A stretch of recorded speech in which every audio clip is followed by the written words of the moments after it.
The story of true, entrenched power is rarely one of sudden, violent conquest. It is a slow, patient seepage into the very foundations of a place, until it becomes indistinguishable from the ground upon which society walks. Such is the tale of Chonburi province, a vibrant, chaotic, and wealthy corner of Thailand, and the man who became its shadow governor, its undisputed master, its Kamnan Somchai Khunpluem. To understand his ascent, one must first erase the postcard image of Thailand and look at the Thailand of the mid-20th century, a nation rapidly modernizing but with its ancient bones of patronage, hierarchy, and local strongmen still fiercely intact. It was a fertile ground for a certain kind of ambition. Born on December 4th, 1936, in the Chonburi district, Somchai did not emerge from abject poverty.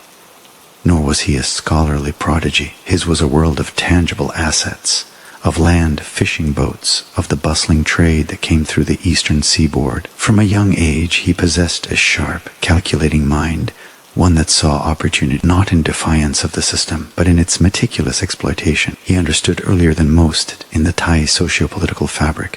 Formal titles and informal influence were two sides of the same coin, and he intended to mint that coin himself. His initial forays were entrepreneurial, rooted in the province's primary industries. He built a business empire that, on the surface, was legitimate construction, real estate, transportation. The city of Pattaya, then a sleepy fishing village beginning its transformation into an R&R destination for American GIs during the Vietnam War, was a canvas of opportunity. Somchai's companies were there, laying the bricks, pouring the concrete, shaping the physical landscape. But in a developing economy with lax regulations and fierce competition, business was not a gentle affair. Contracts were won not just through bids, but through unspoken understandings. Competitors faced unexpected obstacles. Supplies would vanish, work permits would stall, or labor would suddenly become unavailable. Somchai learned the essential first lesson of his reign: control the means of production, and you control the pace of progress. He cultivated relationships not only with other businessmen, but, crucially, with the local administrative officials and police. These were not mere bribes, they were investments.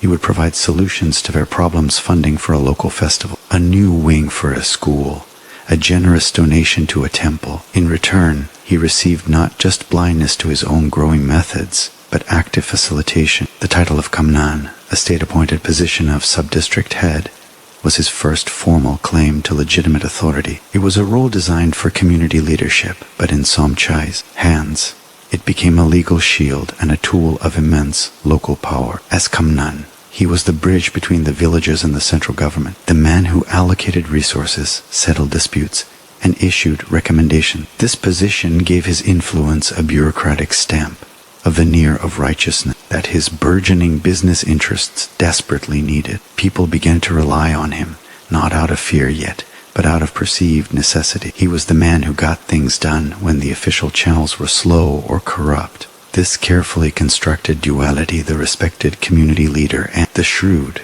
ruthless businessman, became the bedrock of his identity. By the late 1970s, as Pattaya exploded into an international tourist hub, the stakes grew exponentially. The flow of money from tourism, entertainment, and nightlife was a torrent, and where such torrents flow, others come to divert the stream. It was here that Somchai Khunpluem's project evolved from mere influential business to organized dominion. He realized that to truly control the wealth, he had to control the entire ecosystem: the land the hotels stood on, the companies that built them, the venues that entertained the tourists, and, most importantly, the enforcement apparatus that governed it all. His network expanded, incorporating elements from all walks of life: dock workers who could control port shipments, police officers who could look the other way, local politicians who needed his ground-level machinery to win votes. He was no longer just a businessman with connections.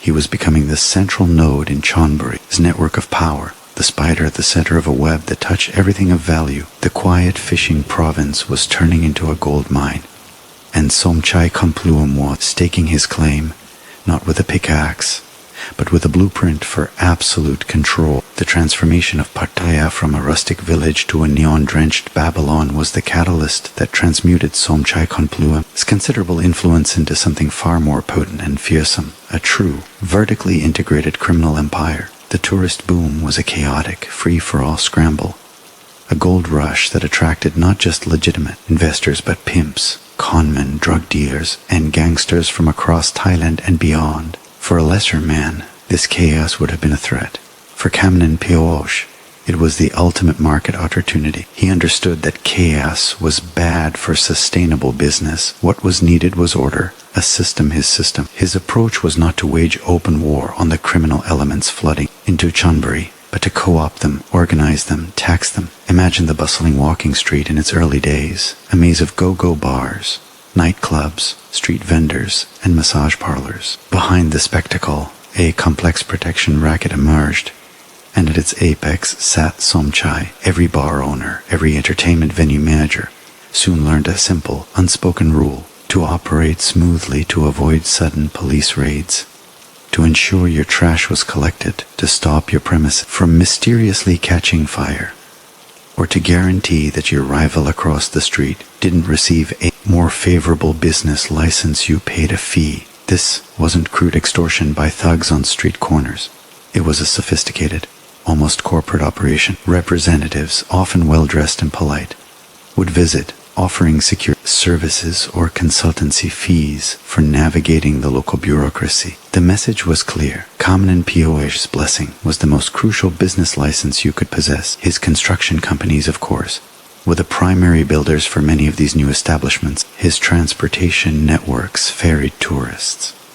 His influence in local land offices decided who could buy or sell prime real estate. He created a closed loop where every dollar that circulated in Pattaya's economy seemed to, in some way, touch his treasury. But his ambitions stretched far beyond the nightlife. Chonburi was also an industrial and agricultural powerhouse. The province's ports were vital conduits for trade. Somchai's tentacles extended here too. Import-export businesses found that their containers moved faster, with a certain facilitation payment. Fishing trawler operators competing for dwindling catches in the Gulf of Thailand discovered that allegiance to Kamnan Poh's syndicate ensured access to the best territories and protection from maritime police inspection. Those who resisted found their nets slashed, their engines sabotaged, or their markets closed. His power became ecological, touching every layer of Chonburi's life, from the depths of the sea to the bright lights of the discotheques. To manage this sprawling empire, he built an organization that mirrored a government or perhaps a royal court. There were layers of lieutenants, each with a specialized portfolio, one for entertainment, one for construction and land, one for port operations, one for liaison with the police and press. Disputes within the underworld were often brought to him for arbitration, his word becoming law, saving the state the trouble of intervention. This judicial role further cemented his image as the true sovereign. He cultivated a public persona that balanced menace with munificence. The same man who could order a ruthless act of violence would, the next day, preside over a lavish donation ceremony at a Buddhist temple, handing over millions in cash for a new chapel. He funded scholarships, built public utilities in impoverished neighborhoods, and sponsored local sports teams. For many ordinary citizens, he was not a monster but a benefactor, a Robin Hood figure who, while undoubtedly wealthy and powerful, gave back to the community far more visibly than the distant government in Bangkok. This carefully curated philanthropy was strategic genius. It created a reservoir of public goodwill and loyalty that would prove to be an invaluable shield in the years to come. People were reluctant to speak against their benefactor. Witnesses in potential cases would develop sudden amnesia. Local newspapers, often reliant on his advertising revenue or wary of his retribution, wrote cautiously. He became a living legend, a folk tale in the making. The police, particularly the local and provincial forces, were not adversaries but an extension of his apparatus. Senior officers were on his payroll, their careers often bolstered by his support. In return, they ensured his operations ran without interference. It was a perfect, self-sustaining ecosystem of power. By the 1980s, The term Godfather was not a hyperbolic nickname but a functional description. Somchai Khunpluem didn't just live in Chonburi, he was Chonburi. The state's authority existed in theory, on paper, but the practical, day-to-day governance, who prospered, who was punished, what was allowed flowed from his compound. He had achieved the ultimate criminal ambition, to become an irreplaceable part of the establishment. His illegal wealth and power laundered through a facade of civic duty and public service. His rise seemed unstoppable, a testament to patience, intelligence, and a ruthless understanding of human nature and Thai society. He was no longer just competing with rivals, he was building a dynasty. The 1980s and early 1990s marked the zenith of Kamnan Poh's reign, a period where his power transcended mere criminal enterprise and solidified into a parallel state. His ambition, however, was not sated by control over Chonburi's vice and commerce. It sought the ultimate validation and protection that only formal political office could provide. This drive propelled the Khunpluem family from the shadowy corridors of influence into the gleaming, yet equally treacherous halls of Thailand's national politics. The vehicle for this ascension was the family's deep understanding of the most potent currency in Thai democracy, votes. Chonburi was their fiefdom, and they commanded its electorate with the precision of a master conductor. The mechanism was a sophisticated blend of patronage, fear, and community integration. In villages across the province, the Khunpluem name was synonymous with tangible benefits. Was a road needed? Somchai's construction companies would build it. Did a family face a financial crisis? A loan from a Khunpluem associated fund could be arranged, with loyalty as the primary collateral. During elections, this goodwill was mobilized with military efficiency. A vast network of canvassers, often local village heads and businessmen beholden to the family, would fan out. They didn't just campaign, they provided services helping with paperwork, delivering groceries, solving local disputes, always reminding voters of the source of this benevolence. On election day, the operation was flawless. Voters were transported to polling stations, often with their guidance already decided. Vote buying was rampant, but it was couched as travel expenses or gifts of appreciation. To oppose a Khunpluem-backed candidate was not just a political choice. It was seen as an act of ingratitude against the very structure that supported the community's daily life.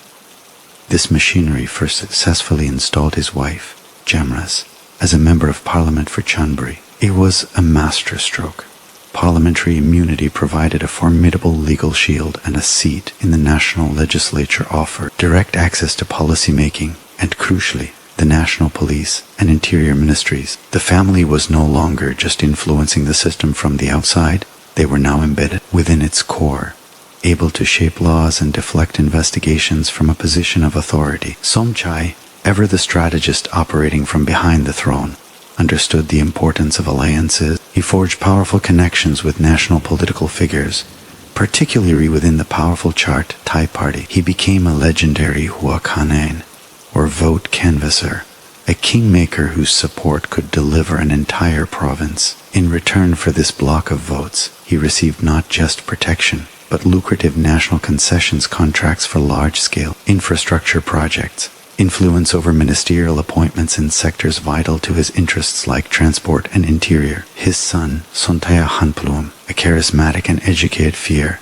was groomed as the acceptable public face of the dynasty. Fluent in English and comfortable in diplomatic circles, Somchai would ascend to even greater heights, eventually becoming Minister of Culture and then Minister of Tourism and Sports. This political cloaking was the final, impermeable layer of armor for the Khunpluem Empire. It created a baffling duality for authorities trying to confront them. How does one investigate a crime boss when his son is a government minister receiving foreign dignitaries? How does a police officer file a report against a family when the local MP, possibly his own relative, is the Godfather's wife? The family's influence became a Russian nesting doll of power.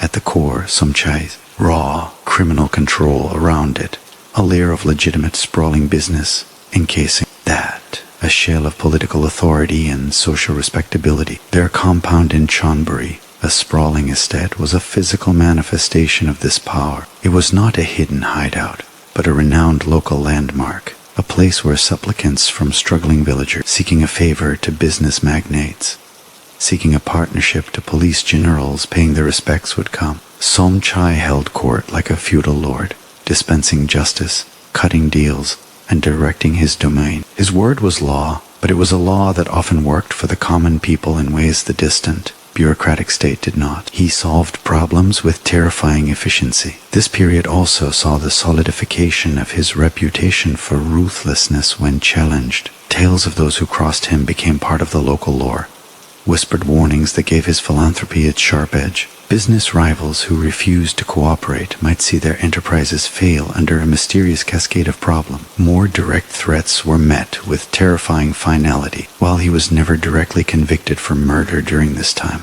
a string of unsolved killing of informants, recalcitrant underlings, and rival figures were widely attributed to his orders. The police investigations into these deaths would invariably hit a wall, stymied by lack of witnesses or sudden, inexplicable changes in testimony. The message was clear. Kamnan Poh's authority was absolute, and his reach inescapable. He had created a world where the concepts of legal and illegal, right and wrong, were complete, subsumed by a single, more pragmatic question. Was it done with Kamnan Poh's blessing? By the early 1990s, he was arguably the most powerful non-royal figure in Thailand, a man who had built an enduring empire not on brute force alone, but on a visionary, corrupt understanding of the intricate interplay between crime, business, politics, and social duty. His downfall, when it began, would not come from a rival gangster or a brave local policeman.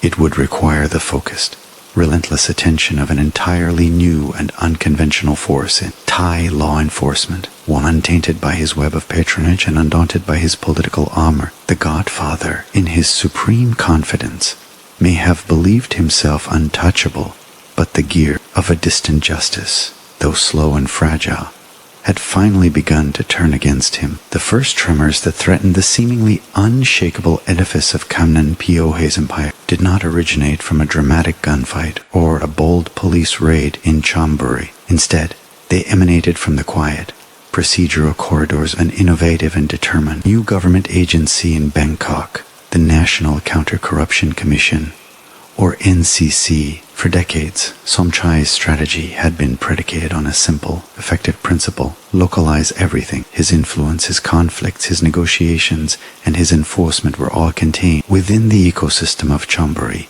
and its immediate political connection. The national government was a distant entity to be managed through alliances and vote delivery. However, in the wake of a new constitution promulgated in 1997, designed to strengthen Thailand's democracy and fight systemic graft, the NCC emerged with unprecedented independence and investigative powers. It was an entity operating on a different plane, one not easily swayed by local patronage or intimidated by provincial strongmen. The initial case that brought Somchai into their crosshairs was, on the surface, mundane, an allegation of unusual wealth. It was a classic, slow-burning approach. Instead of tackling the violent crimes whispered about in Chonburi's alleyways, a nearly impossible task. Given the omnipresent witness intimidation the NCC aimed at the foundation of his power, his money, the investigation was a painstaking forensic exercise, tracing a complex web of land, deeds, company registrations, and financial transactions that spanned decades. They looked at the sprawling estates, the lucrative construction contracts awarded without bidding, and the massive cash flows into businesses registered under his children's and associates' names. The paper trail was a map of his empire, and for the first time, outsiders with legal authority were reading it. Simultaneously, a separate and equally potent threat was coalescing in the form of one man, Police Lieutenant General Pongpat Chayapan, head of the Central Investigation Bureau's Crime Suppression Division. Pongpat was a different breed of cop. He was not from the local Chonburi force, which was deeply enmeshed in Somchai's network. He was a central Bangkok commander with a reputation for targeting high-profile, politically connected figures. He led a specialized unit that reported directly to National Police Headquarters, bypassing the provincial chain of command that Kamnan Poh had so thoroughly compromised. Pongpat understood that taking on a figure like Somchai was not a single battle, but a protracted war of attrition. He began by targeting the outer rings of the organization's lower-level enforcers, drug traffickers operating under the family's protection, and illegal gambling dens that paid tribute. These arrests were probes, tests of the system's defenses. Each successful operation, however minor, provided fragments of information, turned minor players who might be persuaded to cooperate, and, most importantly, sent a psychological message. The invisible shield around Chonburi was developing cracks. The Godfather's response to these early incursions was a mix of supreme confidence and tactical maneuvering. He leveraged his political arm. His family's representatives in Parliament questioned the NCC's motives and budgets, framing the investigations as politically motivated attacks against a beloved local benefactor. In Chonburi, the public relations machine went into overdrive. Donations to temples and schools increased. Community events were sponsored with even greater fanfare, reinforcing the narrative of Kamnan Poh as the province's indispensable patriarch. Behind the scenes, however, the pressure was forcing adaptations. Financial transactions became even more labyrinthine. Overt intimidation was temporarily dialed back. The empire was shifting from a posture of overt dominance to one of careful defense. The year 2000 marked the first major legal blow. The NCC, after its meticulous investigation, found Somchai guilty of intentionally falsifying his assets and liabilities statement, a mandatory declaration for persons in political position. The charge stemmed from his role as a Kamnan, the very title that had granted him his initial legitimacy. The Supreme Court's Criminal Division for persons holding political positions upheld verdict, and in a historic ruling, sentenced him to 5 years and 4 months in prison. For the public and the media, it was a seismic event. The untouchable godfather of Chonburi had been found guilty by the highest court in the land. Yet, for Somchai Khunpluem, it was merely the opening of a new, protracted phase of conflict. He did not meekly surrender. Citing a myriad of health issues, heart conditions, high blood pressure, his legal team successfully petitioned for his temporary release on bail multiple times during the appeals process, which stretched on for years. His periods of freedom, sometimes lasting months, were seen as a brazen display of his enduring influence. He would return to Chonburi, resume holding court at his compound, and life would seemingly return to normal. The prison sentence hovered over him like a suspended sword, but one that he and his immense resources seemed adept at dodging. This cat-and-mouse game with the justice system became a defining feature of his later years. It underscored a harsh reality.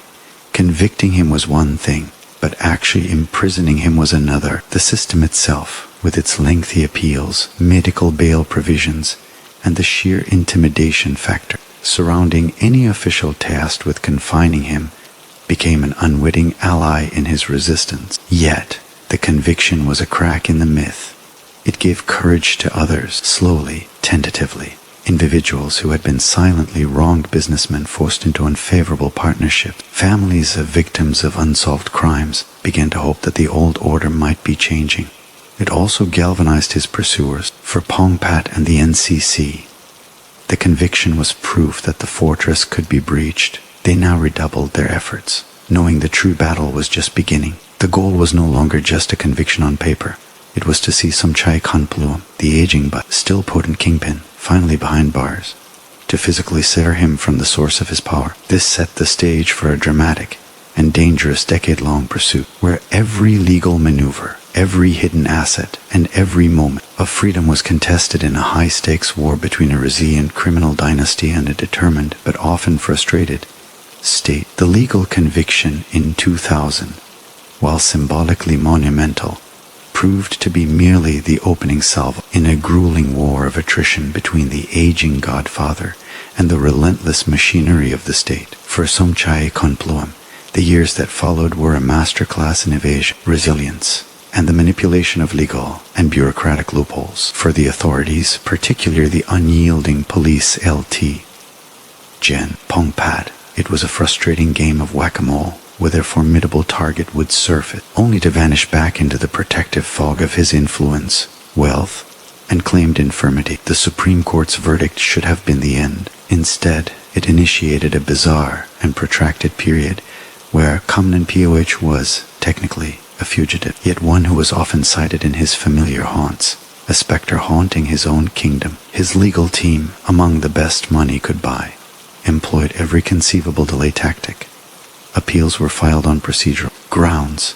New evidence was miraculously discovered requiring review. Most effectively, and most controversially, was the perpetual shield of his health. A rotating roster of expensive physicians provided a steady stream of medical certificates diagnosing him with life-threatening conditions, severe coronary artery disease, debilitating hypertension, risk of stroke, that made incarceration, they argued, a potential death sentence. The courts, cautious and bound by humanitarian protocols, repeatedly granted temporary releases on bail for medical treatment. These releases, sometimes lasting for over a year, became a public spectacle and a source of deep cynicism. Somchai would be photographed leaving a Bangkok hospital, looking frail, supported by aides, only to return to Chonburi and, according to widespread belief and intelligence reports, resume the daily management of his empire from the seclusion of his fortified compound. The message to the people of Chonburi was clear. Even the Supreme Court could not truly touch him. His power was so deeply rooted that it could withstand and mock the highest judicial authority in the nation. This period severely tested the resolve of his pursuers.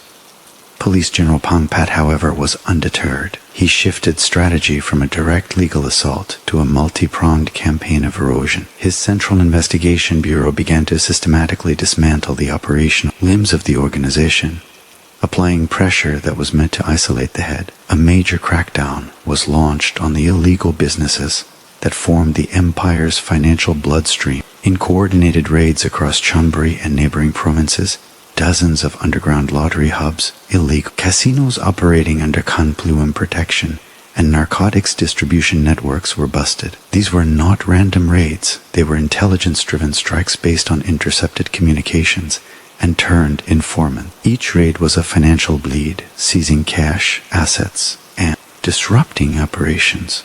More importantly, they led to the arrests of mid-level managers, the crucial lieutenants, who translated Somchai's will into action. Pongpat's team worked meticulously to flip these operatives, offering sentence reductions or witness protection in exchange for testimony that could link specific criminal directives directly to Kamnan Poh himself. It was a dangerous game. Witnesses in such cases had a notorious habit of recanting their statements or meeting fatal accidents. The police had to place them in high-security facilities, a testament to the enduring reach of the fear Somchai commanded. Alongside these enforcement actions, Pongpat waged a psychological war. He gave media interviews, vowing never to give up the chase, openly challenging the myth of invincibility. He publicly detailed the opulent lifestyle funded by crime, contrasting the Godfather's mansions and luxury cars with the modest lives of the people he claimed to champion. This media campaign aimed to erode the carefully cultivated Robin Hood image, to paint him not as a benevolent patriarch, but as a greedy parasite. The pressure began to create fissures within the organization itself, with the patriarch increasingly a fugitive focused on his own survival, and with his once untouchable lieutenants being arrested one by one. The smooth, corporate-like operation began to stutter. Younger, more patient gangsters saw opportunities to carve out their own territory, leading to sporadic, violent clashes on the fringes of the empire. The unified front was showing signs of strain. Yet, through it all, Somchai's political fortress held. His son, Sontaya, was now a rising political star, serving as a minister in the national government. This provided an umbrella of political protection that was incredibly difficult to penetrate. Investigations that seemed to be getting close would suddenly encounter inexplicable obstacles. Files would go missing. Key officials would be reassigned, or pressure would be applied from high political offices to ease off. The Khunpluem family demonstrated an uncanny ability to operate on two parallel tracks. One son, Sontaya, smiling for cameras at international tourism forums as a respected cabinet minister, while the father, Somchai, remained the shadowy fugitive kingpin. This duality confounded and infuriated the police. It was as if they were fighting a ghost with a legitimate, powerful body double. The stalemate dragged on for years, a national saga of justice deferred. The public watched with a mix of fascination and resignation. Would the old fox ever be caught, or would he ultimately die free? A testament to the triumph of local power over national law. The answer came not from a dramatic police breakthrough, but from a moment of sheer, human complacency. In early 2013, after yet another lengthy period of medical bail, Somchai grew perhaps too comfortable, too confident in the enduring strength of his web. Police intelligence, through relentless surveillance, pinpointed his location, not in a hospital, but at a discreet, yet luxurious, residence in Bangkok. It was a rare lapse in operational security, seizing the moment. Pongpat mobilized a heavily armed, specially trained unit. They moved with precision and speed, surrounding the house before his security detail could react. On the morning of June 20th, 2013, over 12 years after his initial conviction, Somchai Khunpluem, the 76-year-old godfather of Chonburi, was finally and physically apprehended. There were no dramatic gunfights, no last stand. The arrest was quiet, almost anticlimactic. The frail-looking old man was taken into custody, this time with no bail granted. The myth of invincibility was shattered not by a grand battle, but by a patient, relentless siege and a single critical mistake. He was remanded to Bangkok Remand Prison, and the long-delayed prison sentence began. The kingpin was finally, truly, in a cage, but as his captors would soon learn, caging a man is not the same as breaking his power. For Somchai Khunpluem, the prison cell would become merely a new, more challenging headquarters. The confinement of Somchai Khunpluem within the concrete walls of Bangkok Remand Prison was a pivotal moment. But it was far from the end of his story. For a man who had spent a lifetime shaping reality to his will, a prison cell presented not just limitation, but a novel problem to be solved, a new territory to be brought under his influence. His transfer from the sprawling, deference-filled compound in Chonburi to a shared, austere cell block was a profound psychological shock, yet his response was not despair, but recalibration. The first and most immediate challenge was his physical health. The very tool he had used so effectively to delay justice. Prison medical facilities were basic. His team of private doctors was replaced by state physicians. The authorities, wary of his history of using illness as a tool, were determined to provide adequate care but prevent any pretext for special release. He was monitored closely, his ailments treated within the confines of the prison clinic. Stripped of the ability to manipulate his medical situation, he had to adapt to the genuine rigors of incarceration at an advanced age. Yet, even here, his wealth and reputation afforded him subtle advantages through a complex, permitted network of visitors, family members, lawyers, and ostensibly legitimate business associates. He could arrange for better food, vitamins, and other comforts to be brought in, blurring the lines of prison regulation. More significantly, his mind, the true seat of his power, remained fiercely active.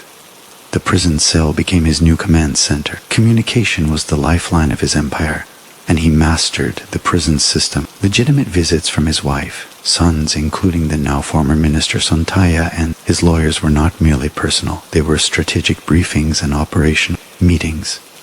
Information flowed in, which lieutenant was becoming unreliable, which deal was facing scrutiny, which local official needed a reminder of loyalty. Instructions flowed out, directives on financial management, advice on handling disputes, even orders concerning political strategy in upcoming local election. The visits were closely monitored, but the conversations, couched in benign family and business talk, were a code that authorities could hear but not decipher. The real engine of his continued rule, however, was the unshakable culture of fear and loyalty he had cultivated over 5 decades. His incarceration did not shatter this. In some ways, it mythologized it further. To his subordinates and the people of Chonburi, he was not a broken old man. He was a martyr-like figure, the revered patriarch suffering unjustly, yet still in control. The act of visiting him in prison became a ritual of fealty, a necessary pilgrimage for anyone who wished to remain in his good graces or seek his blessing. Business associates seeking approvals for projects would first visit the prison,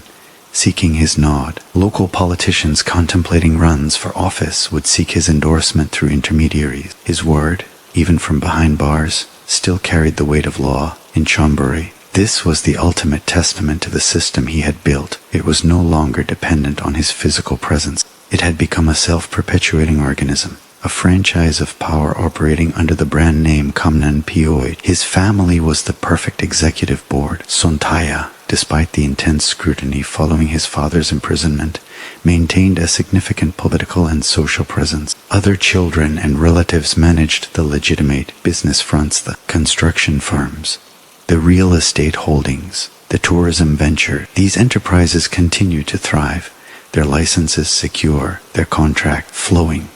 A clear signal that the family's institutional power remained intact. The illegal revenue streams protection rackets.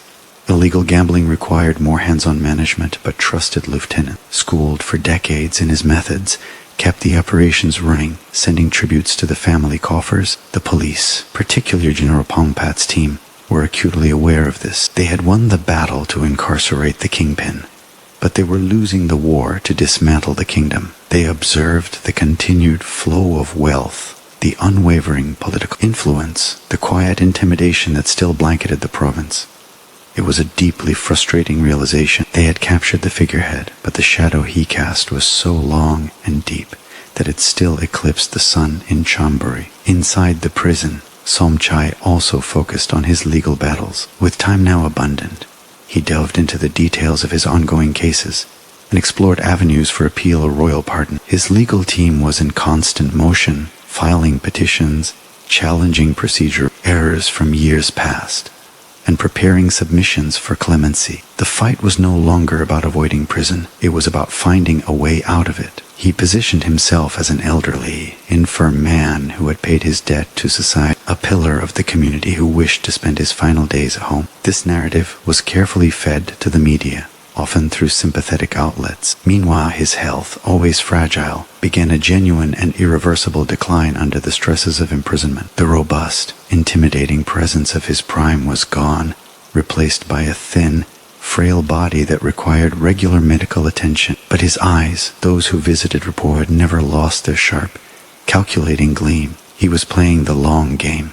Even from a hospital bed within the prison infirmary, he understood that systems change, that political winds shift, and that patience had always been his greatest weapon. His existence in prison became a strange, powerful paradox, a symbol of the state's ultimate authority, yet also a living proof of its limitations.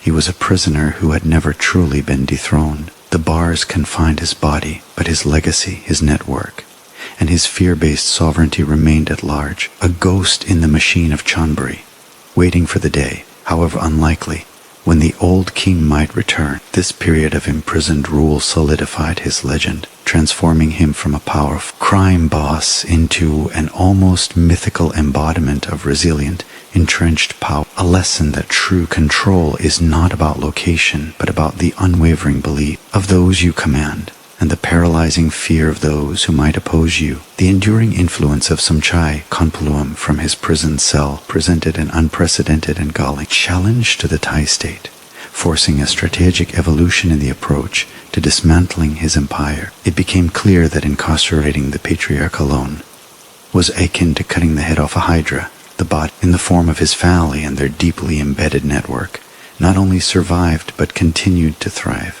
This realization catalyzed a more aggressive, holistic, and politically risky campaign spearheaded by the military-led government that came to power after the 2014 coup. The new power holders in Bangkok, the National Council for Peace and Order, NCPO, viewed entrenched patronage network like the Khunpluem dynasty as a fundamental threat to their vision of national reform and centralized authority. They possessed a tool that previous democratic governments had wielded more cautiously: absolute power, untempered by the need for electoral politics. The campaign against the Khunpluem family thus escalated from a law enforcement operation to a full-spectrum political and asset-stripping assault. The first and most dramatic move was against the family's political pillar. In 2015, using the absolute authority granted by the interim constitution, the NCPO's administrative arm issued an order to investigate Somchai Khunpluem, Somchai's most prominent son and a former minister, for alleged malfeasance in a decades-old land appropriation case dating back to his time as mayor of Sansuk municipality in Chonburi. The case was complex, revolving around the alleged illegal issuance of land title deeds for forest reserve land that was later developed into lucrative real estate. While the case had languished for years, the post-coup environment provided the impetus and the legal framework to revive it with serious intent. Simultaneously, pressure was applied through other means. Somchai was summoned by the NCPO for attitude adjustment, a euphemism for a forced seminar meant to instill loyalty to the new regime. More concretely, the family's financial arteries were targeted. Under the anti-corruption laws strengthened by the NCPO, the Anti-Money Laundering Office, AMLO, launched a sweeping forensic investigation into the Khunpluem wealth. This was not a minor audit. It was a mission to trace, seize, and dismantle the economic foundation of their power. Investigators combed through decades of property records, corporate registrations, and bank transactions, looking for discrepancy between declared income and actual assets, and from money trails linking legitimate businesses to illegal activities. The goal was to legally classify their wealth as illicit, thereby subjecting it to confiscation. One by one, high-value assets were frozen or seized. Parcels of prime land in Chonburi and Bangkok, luxury vehicles, and millions of baht in bank accounts held in the names of family members and proxies. Each seizure was a public blow, a tangible reduction of their power. For the first time, the family was on the defensive, not just legally but financially. The invincible economic fortress was being systematically bombarded. Back in prison, Somchai monitored these developments with grave concern. His strategies of delay and legal maneuvering were less effective against the raw, unilateral power of a military junta that had suspended normal democratic processes. His health continued to deteriorate, limiting his ability to engage in the complex strategizing that had been his lifelong habit. The family, now led more overtly by Somchai and his siblings, had to navigate this treacherous new landscape. They adopted a dual strategy: public compliance and private resistance. Publicly, they expressed respect for the NCPO's authority and cooperated with legal procedures. Privately, they fought every seizure order in the remaining courts, leveraged every remaining political connection, though these were severely weakened under the junta, and worked to keep their core businesses operational under intense scrutiny. The psychological impact on Chonburi was profound. The sight of the Khunpluem family's assets being publicly listed for seizure by the state sent shockwaves through the province. It emboldened some who had silently resented their rule and created a climate of uncertainty. Would the old order completely collapse? Was it safe to now defy them? Yet, the deep-seated fear and the intricate web of dependencies ensured that open rebellion was rare. Many businesses and individuals were so intertwined with the family's ecosystem that its collapse threatened their own livelihoods. The Godfather's legend, now tinged with a narrative of persecution by a distant, authoritarian regime, even garnered a degree of sympathy among some locals. The NCPO's campaign, however, was relentless. They understood that to truly eradicate the influence, they had to dismantle the myth itself. Official statements and state-controlled media began to consistently refer to Somchai not as Kamnan Poh, a title of respect, but as a convicted criminal and a major influence behind illegal businesses. They publicized the scale of the seized assets, framing it as the recovery of stolen national wealth. This was a deliberate effort to rewrite the narrative, to overwrite the folk hero image with that of a common thief. The legal noose around Somchai also tightened. The revived land case proceeded with a speed unheard of in the Thai judicial system prior to the coup. The authorities were building a comprehensive legal trap: convict the father, cripple the family financially, and then convict the son, thereby severing the dynasty's line of succession and its most credible link to legitimate political power. It was a total war, fought in courtrooms, in the media, and in the ledgers of banks. Somchai, from his prison infirmary bed, became a symbol of this climactic struggle. He was the old world of localized, patronage-based power, now besieged by the new world of centralized, authoritarian reform. His physical weakness mirrored the perceived weakening of his life's work. Yet, even in this diminished state, his sheer endurance was awe-inspiring. He had survived countless rivals, outlasted multiple governments, and evaded prison for over a decade. The question hanging over Thailand was whether his empire would survive him, or whether the state's unprecedented offensive would finally succeed in burying his legacy along with his failing body. The battle for Chonburi had entered its final, decisive phase, not with a bang, but with the quiet, grinding efficiency of asset freezes, legal motions, and the slow, irreversible decline of an old king in a concrete cage. The final years of Somchai Khunpluem's life were a protracted and somber epilogue, a slow fading set against the relentless pressure of the state's campaign, confined to the prison infirmary as his health irrevocably failed.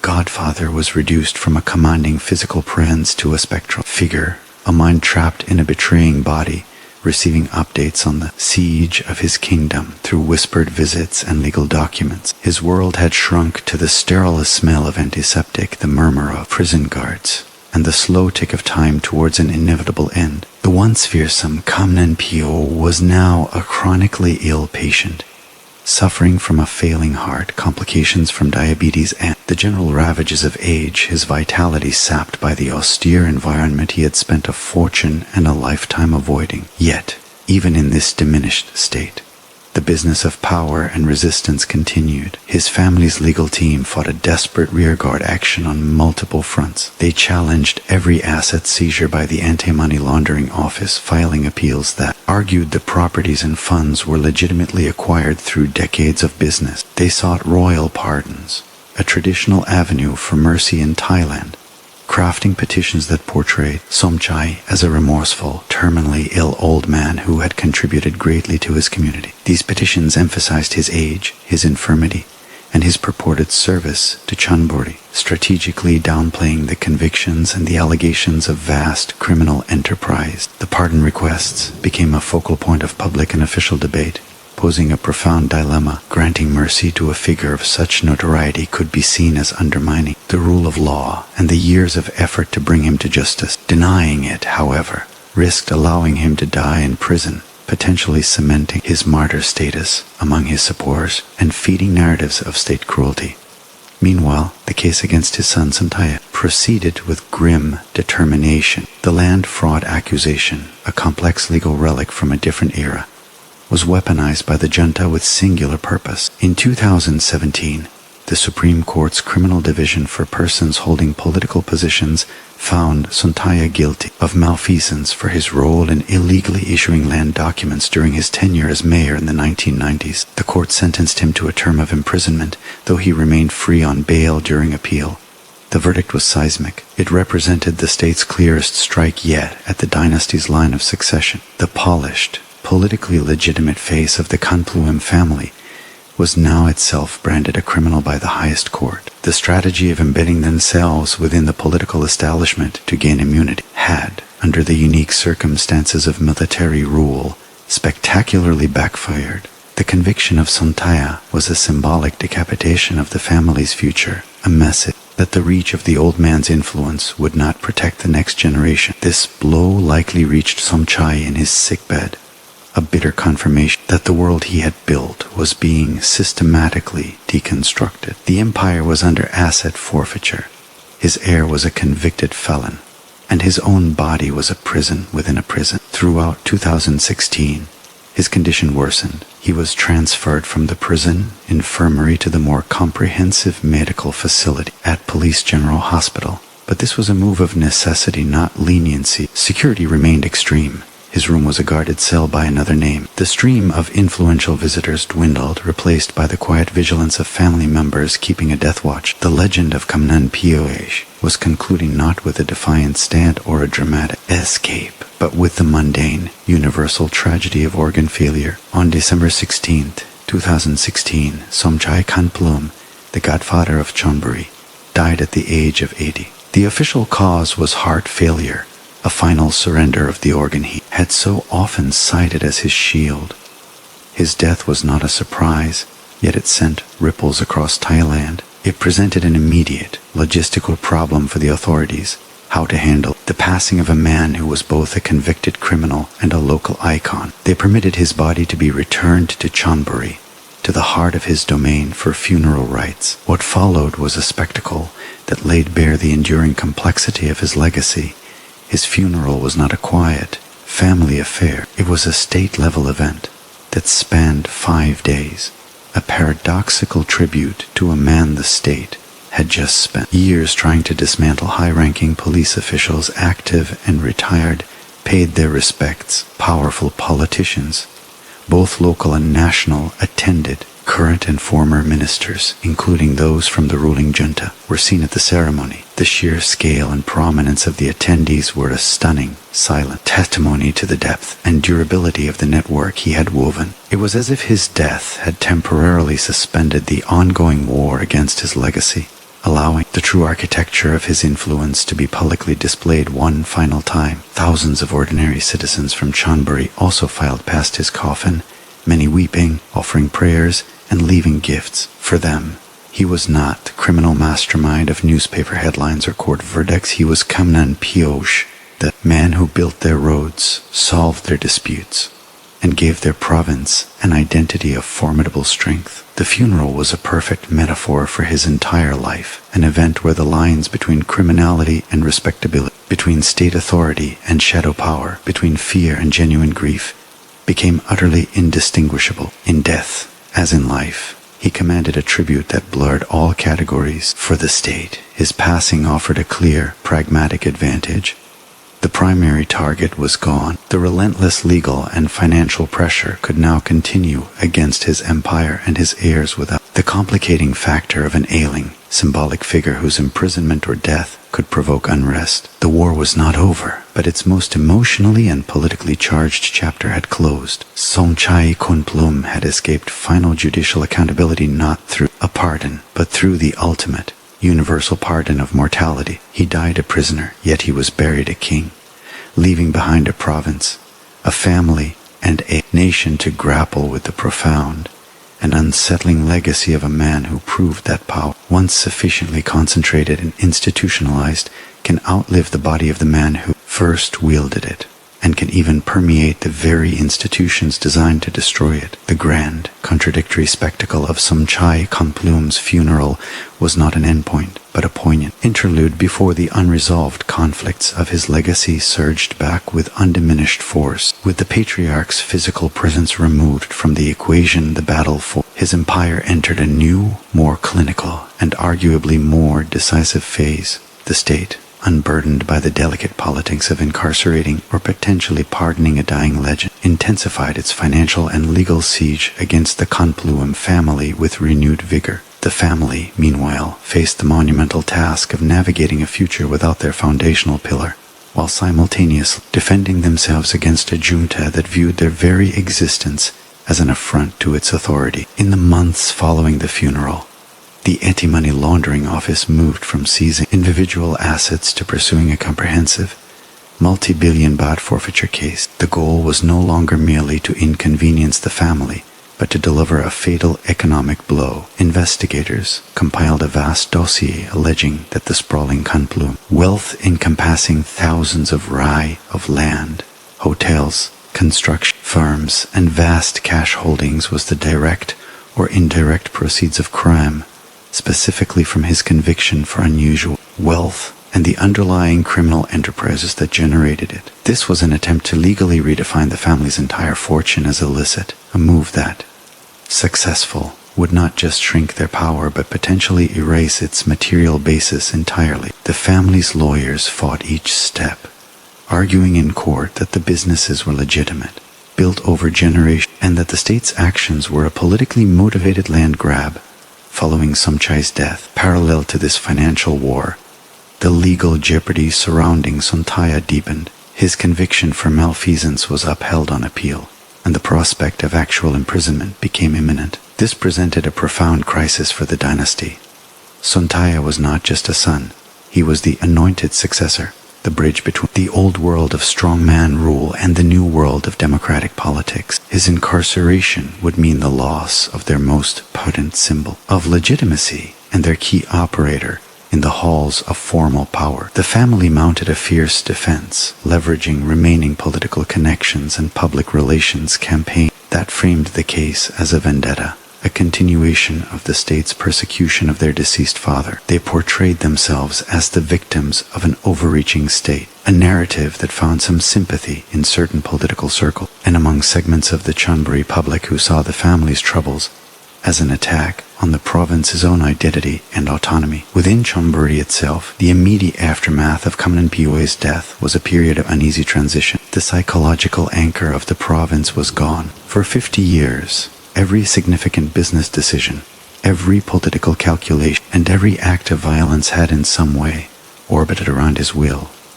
His absence created a vacuum, but not a chaos. The system he built demonstrated a remarkable, automated resilience. His lieutenants, now older and established figures in their own right, continued to manage their respective sectors.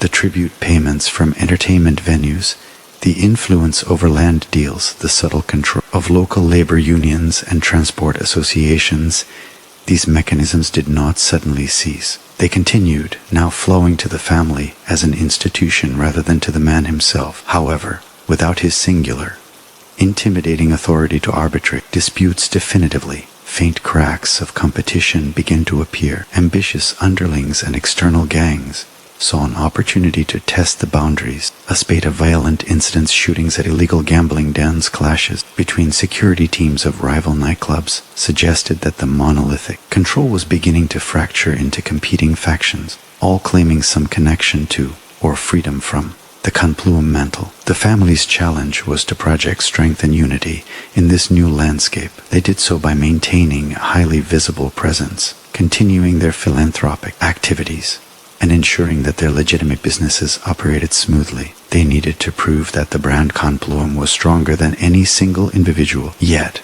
the state relentless asset seizures were a constant public humiliation, a tangible signal that their once impregnable fortress was being dismantled brick by brick. This period also saw the beginning of a historical reassessment of Somchai's impact. Academics, journalists, and commentators began to analyze his reign not just as a crime story, but as a critical case study in Thai political economy. He was seen as the ultimate embodiment of the Fuyai, big man, culture, the Chao Fo, Godfather, system, and the complex, informal governance that existed parallel to the official state. Scholars argued that his success was not an anomaly, but the logical extreme of a system where formal institutions were weak, and personal connections, money, and localized power filled the void. His ability to provide swift, if brutal, justice and efficient infrastructure development was contrasted with the slowness and corruption of the bureaucratic state, explaining why many ordinary citizens viewed him with a mix of fear and genuine appreciation. His life became a lens through which to examine the failures of national governance, the porous boundary between crime and politics,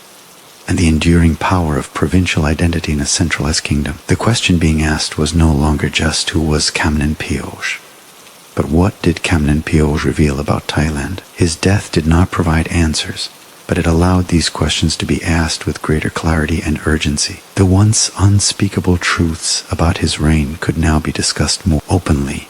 As the fear of his retribution dissipated with his passing, the myth was slowly being dissected, even as the material reality of his empire fought for its survival. Thus, the years following 2016 were a time of simultaneous dissolution and analysis. The physical structure of his power was under sustained attack, its future uncertain. Yet, the ghost of his system, the patterns of influence, and the social contracts he established lingered in. The heir of Chonburi, a stubborn remnant of an era where one man's will could shape the destiny of a province. The state had won the man, but the battle for his legacy, for the billions in assets, for the political future of his family, and for the very soul of Chonburi, was raging more fiercely than ever. The culmination of the state's protracted war against the Khunpluem dynasty arrived not with a singular dramatic event, but through a series of decisive legal and political judgments that systematically dismantled the architecture of their power. The first and most significant of these was the final verdict in the asset forfeiture case pursued by the Anti-Money Laundering Office. After years of forensic investigation and legal wrangling, the court delivered a landmark ruling. It ordered the confiscation of a vast portion of the Khunpluem family's wealth, totaling over 1.7 billion BHT, approximately 50 million USD at the time. The seized assets were a map of their empire, hundreds of plots of land in Chonburi, other provinces, luxury homes, vehicles, and millions in cash from bank accounts. The court's reasoning was unequivocal. It found that these assets were unlawfully acquired, either directly from Somchai's criminal activities or amplified through the corrupt use of his official position as Kamnan. This ruling was a devastating financial decapitation. It did not just shrink the family's resources, it legally legitimized the state's narrative that their entire fortune was built on a foundation of crime. The symbolic impact was as powerful as the financial one. The once untouchable fortune, which had funded both intimidation and philanthropy, was now officially labeled as dirty money, to be absorbed into the state treasury. For the people of Chonburi who had witnessed the family's opulence for decades, it was a profound and humiliating fall. The family's appeals were swift but futile. The legal momentum, backed by the political will of the post-coup establishment, was irreversible. Simultaneously, the legal fate of Somchai Khunpluem reached its conclusion. His appeals against the malfeasance conviction were exhausted. In 2020, the Supreme Court upheld his prison sentence. The polished former minister, the symbol of the family's political legitimacy, was now required to exchange his suits for a prison uniform. He surrendered to authorities and began serving his term. His incarceration marked the final severing of the dynasty's direct link to high political office. The strategy that Somchai had pioneered, using political power as a shield and a laundering mechanism, had, in the end, led his heir directly into the very captivity he himself had long evaded. With the patriarch dead, the fortune largely confiscated, and the crown prince in prison, the Khunpluem Empire, as a centrally commanded criminal political syndicate, was functionally dissolved. The state had achieved its primary objective, the dismantling of the monolithic structure that had challenged its authority in Chonburi for half a century. However, the aftermath of this dissolution was not the clean, lawful vacuum the authorities might have hoped for. Nature and the underworld abhor a vacuum. The collapse of the centralized Khunpluem command structure did not usher in an era of transparent, rule-of-law governance in Chonburi overnight. Instead, it led to a fragmentation of the criminal landscape. The various illicit industries that Somchai had once organized under a single, efficient, and relatively stable umbrella: illegal gambling, protection rackets, smuggling, and the drug trade, were now up for grabs. His former lieutenants, now free from the overarching control of the Godfather, began to operate more independently, often as competing factions. Ambitious new players, sensing the power shift, also entered the fray. The result was a period of increased, though less centralized, violence. Turf wars over profitable nightlife districts, clashes over control of underground lottery networks, and assassinations of mid-level figures became more frequent. The violence was more chaotic, less predictable than under Kamnan Poh's rule, where he would sanction violence strategically to maintain order. For business owners, this new environment was arguably more perilous. Instead of paying a single, known entity for protection, they might now face demands from multiple groups, with no supreme arbitrator to enforce agreements. The police, while undoubtedly relieved at the downfall of the Khunpluem family, now faced a more diffuse and complex criminal environment to manage. The family itself, though financially crippled and politically wounded, was not extinct. They retained a significant social presence in Chonburi. Their legitimate businesses that survived the asset seizures continued to operate. Their names still carried weight, a legacy of both fear and decades of embedded patronage. Other family members not directly implicated in the major legal cases remained active in local business and community affairs. They maintained a lower profile, understanding that the era of overt defiant power was over. The political brand, however, was deeply tarnished. The once automatic delivery of Chonburi's votes for Khunpluem-backed candidates could no longer be taken for granted.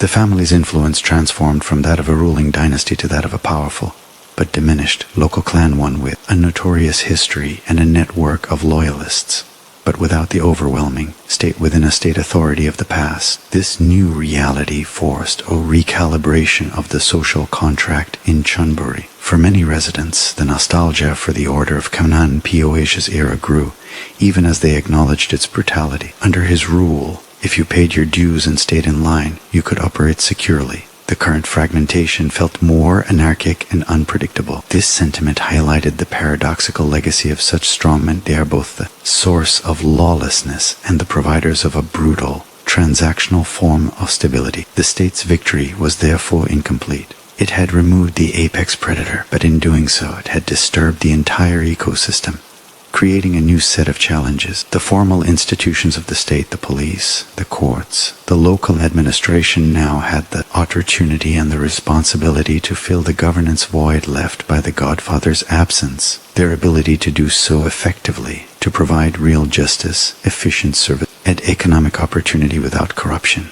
would be the ultimate test. Could the legitimate state succeed where the illegitimate shadow state had, in its own twisted way, thrived? The story of Chonburi was no longer just the story of Kamnan Poh.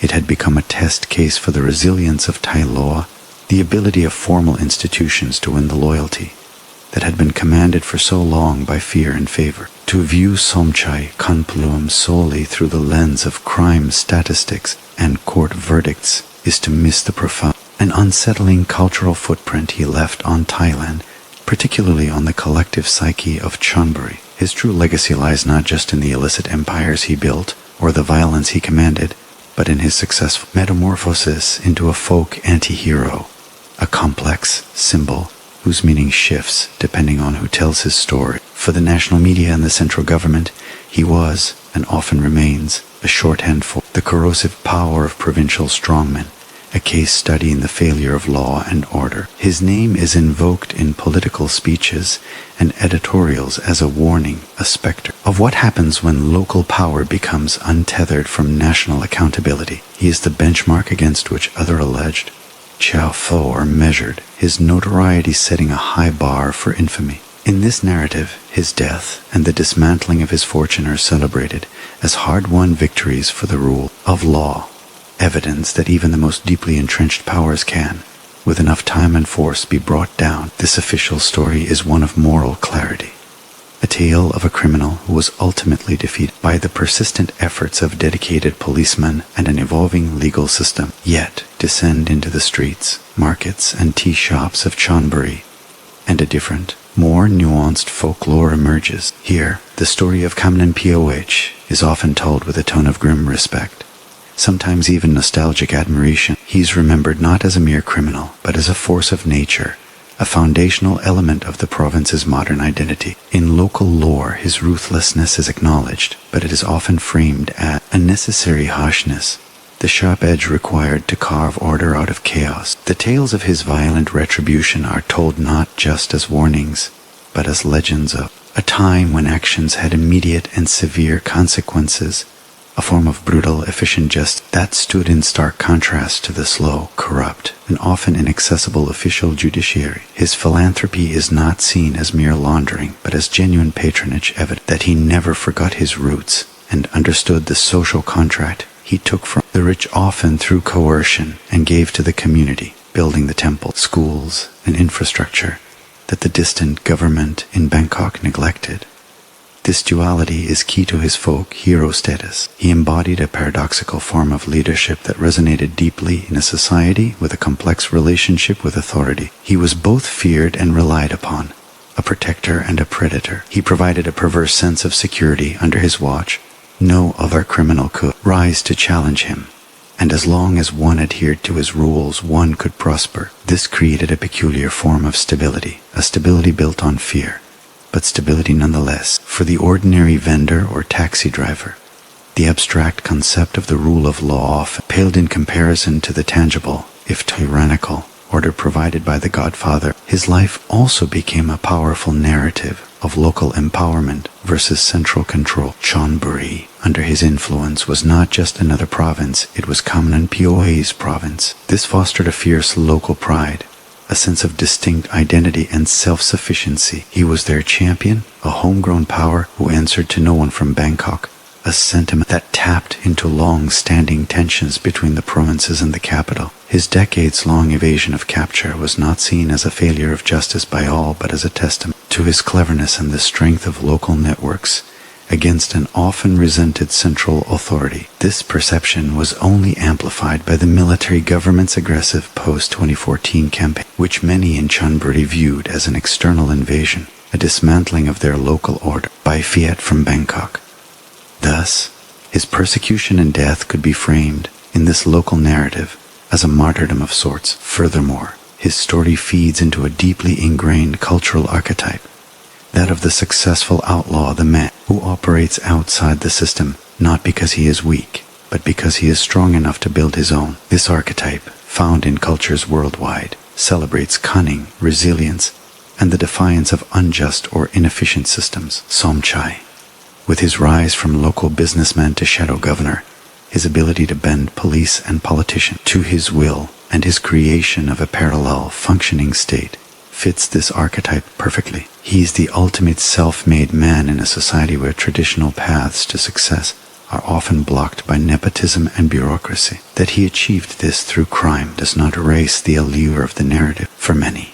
It simply makes it more potent and morally ambiguous. His life story, therefore, is not a simple morality tale, but a Rorschach test for Thai society. It reveals the gaps between law and justice, between official power and actual control, and between national identity and local loyalty. It asks uncomfortable questions.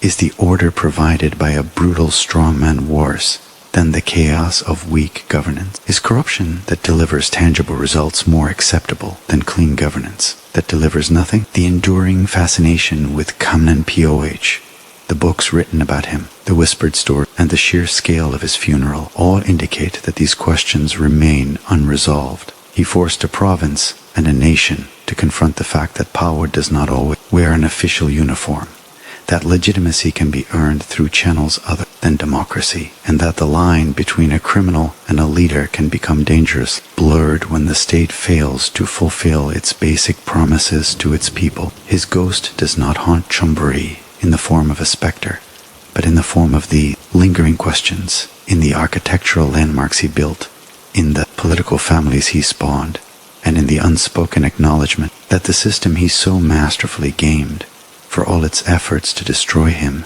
had in many ways created him. The economic empire of Somchai Khunpluem was a masterclass in the vertical and horizontal integration of crime and legitimate commerce, a blueprint that influenced the very development model of modern Chonburi and offered a dark mirror to Thailand's own rapid, often chaotic, economic growth. To understand his business legacy is to look beyond the generic label of illicit wealth and see a sophisticated, multi-sectoral conglomerate that was, in many ways, perfectly adapted to its time and place. His primary and most foundational sector was, unsurprisingly, construction and real estate. His companies were the literal builders of modern Pattaya and much of urban Chonburi. This was not merely a profitable venture.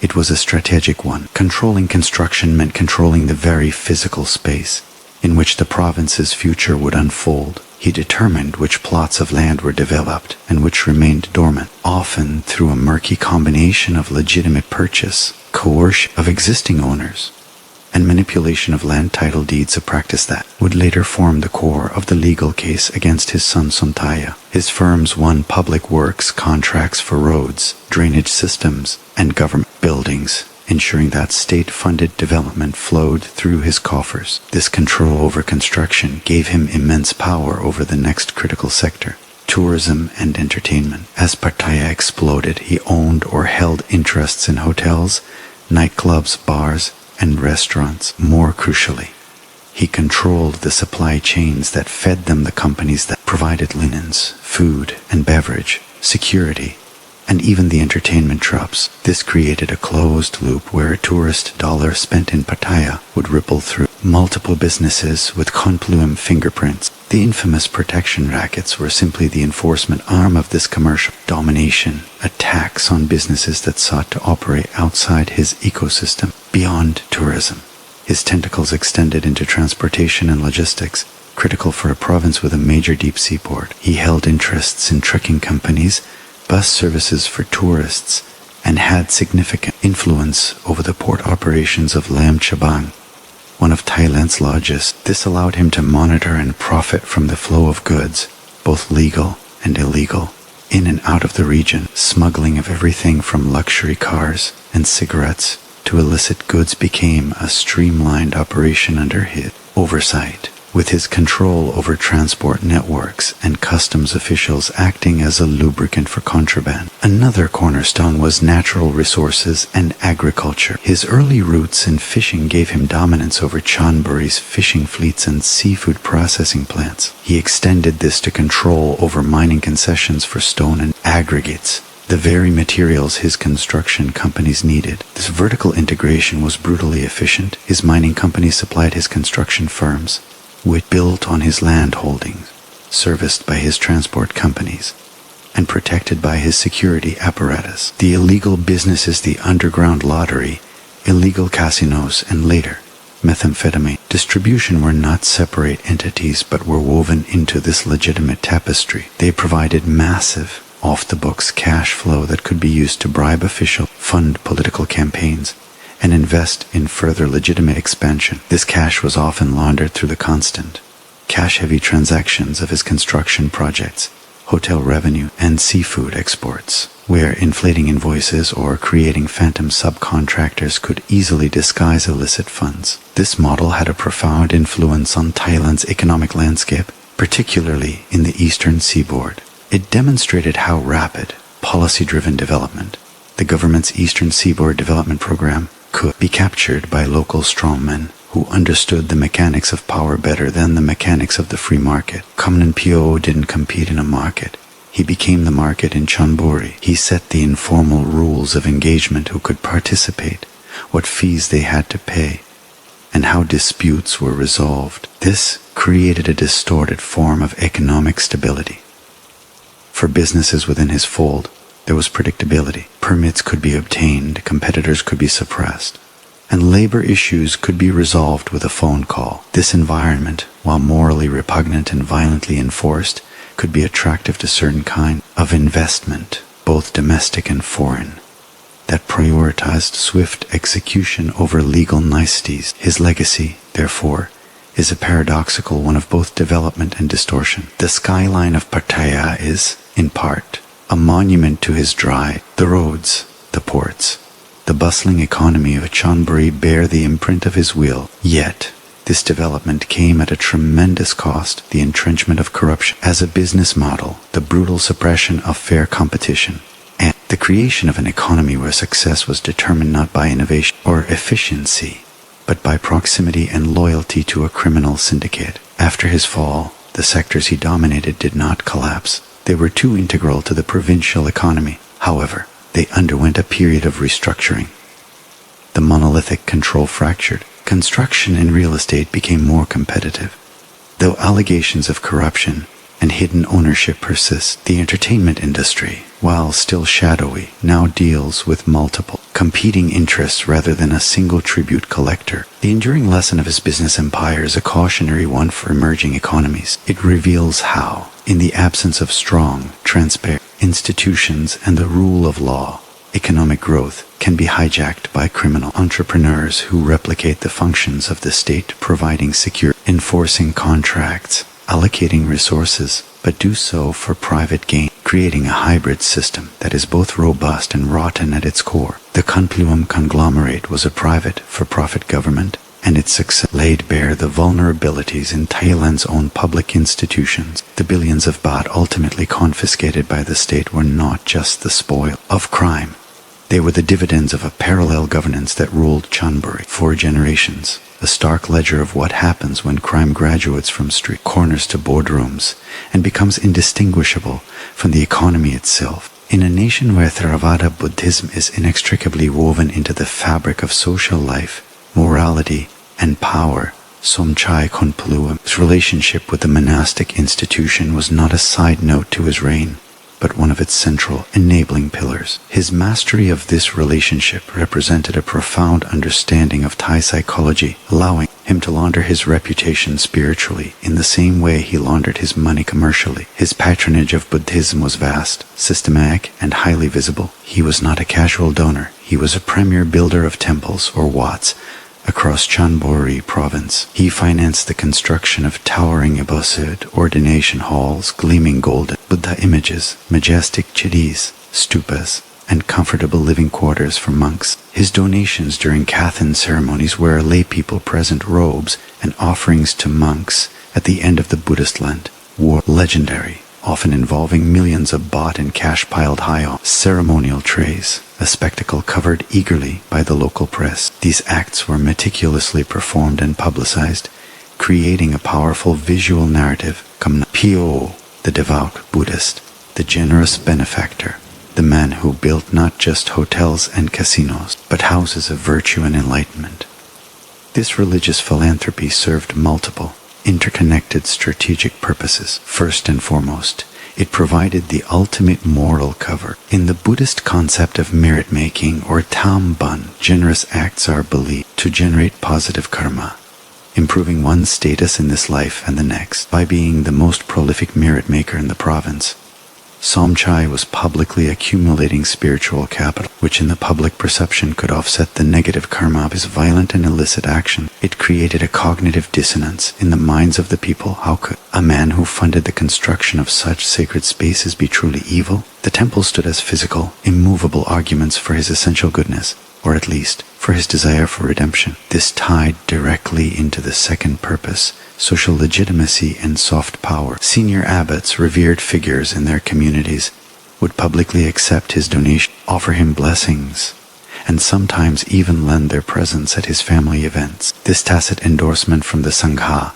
the monastic community, was priceless. It elevated him from a wealthy strongman to a respected pillar of the community, a man in harmony with the highest spiritual authorities. For the devout rural population, the approval of the monks was often more significant than the approval of distant government officials. By aligning himself so visibly with the Wat, he was aligning himself with the soul of the community. Third, it was a brilliant public relations and reputation management tool. Newspaper headlines featuring his grand donations would sit, often uncomfortably, alongside reports of violent shootings or corruption investigation. The contrasting images, the pious donor versus the alleged crime boss, confused the narrative and gave his supporters a powerful rebuttal to his critics. Look at all the good he does. It framed any legal action against him as not just an attack on a man, but potentially as an attack on the religious institutions he supported. Furthermore, this patronage built a network of obligation within the Sangha itself. While the vast majority of monks were undoubtedly holy men unconcerned with worldly power, the reality of temple economics in Thailand means abbots often rely on major donors for large projects. A temple built by Kamnan Poh would forever bear his name on its foundation stone. This created bonds of gratitude and, at the very least, reluctant from within those institutions to speak out against their benefactor. It also provided him with sanctuaries and channels for discreet meetings, as temples are respected neutral grounds. There are whispers, never proven, that some temples may have even served as temporary hiding places or conduits for messages in times of crisis. The spiritual dimension also played into the folklore surrounding him. Stories circulated of his consultations with famous forest monks and astrologers,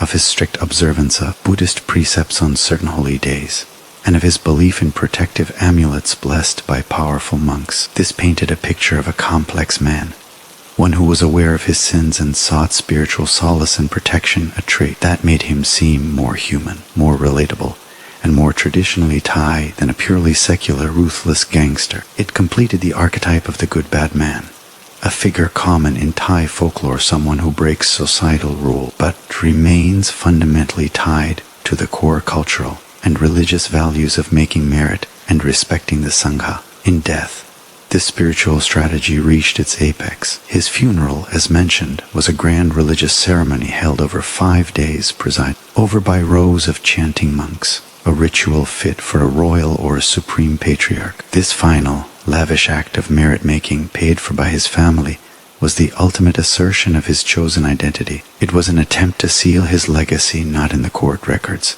but in the spiritual ledger, to ensure his narrative ended at the temple steps, not at the prison gates. The state, understanding the power of this symbolism, could not and did not interfere with these rites. Thus, Buddhism, the very institution that teaches the renunciation of worldly attachment and the avoidance of harm, became, in his hands, a powerful worldly tool for image building, social control, and legacy crafting. He demonstrated how religious merit could be weaponized as a public relations strategy. How gold leaf on a Buddha image could obscure the blood on a balance sheet. This aspect of his life forces a difficult contemplation on the intersection of faith and power. It shows how spiritual devotion, when performed at a grand scale, can become a potent form of reputation laundering, blurring the lines between genuine faith and cynical calculation, and challenging a community to reconcile the undeniable good of a new temple with the alleged evil of the man who built it.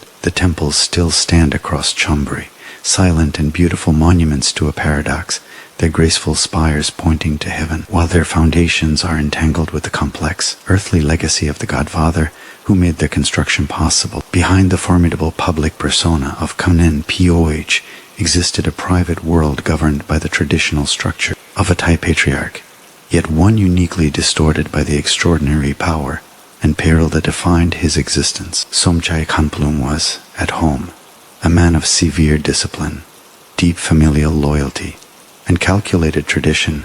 His domestic life was both a refuge from his violent profession and the command center for its dynasty-building project. He married Jamras Khunpluem, a woman of formidable character in her own right, who would later serve as the family's political frontrunner, becoming a member of parliament for Chonburi. Their partnership was strategic and enduring, with Jamras often managing the complex social and political diplomacy required to maintain their facade of respectability, while Somchai handled the gritty realities of business and enforcement. Together, they raised their children within the gilded cage of their compound, a world of immense privilege shadowed by constant danger and the oppressive weight of their father's reputation. The children, particularly the sons Suntaya, Itipol, and Somchat, were groomed not for a life of quiet luxury, but for specific roles in the perpetuation of the family enterprise. Education was paramount, but it was education with a purpose. They were sent to reputable schools and universities,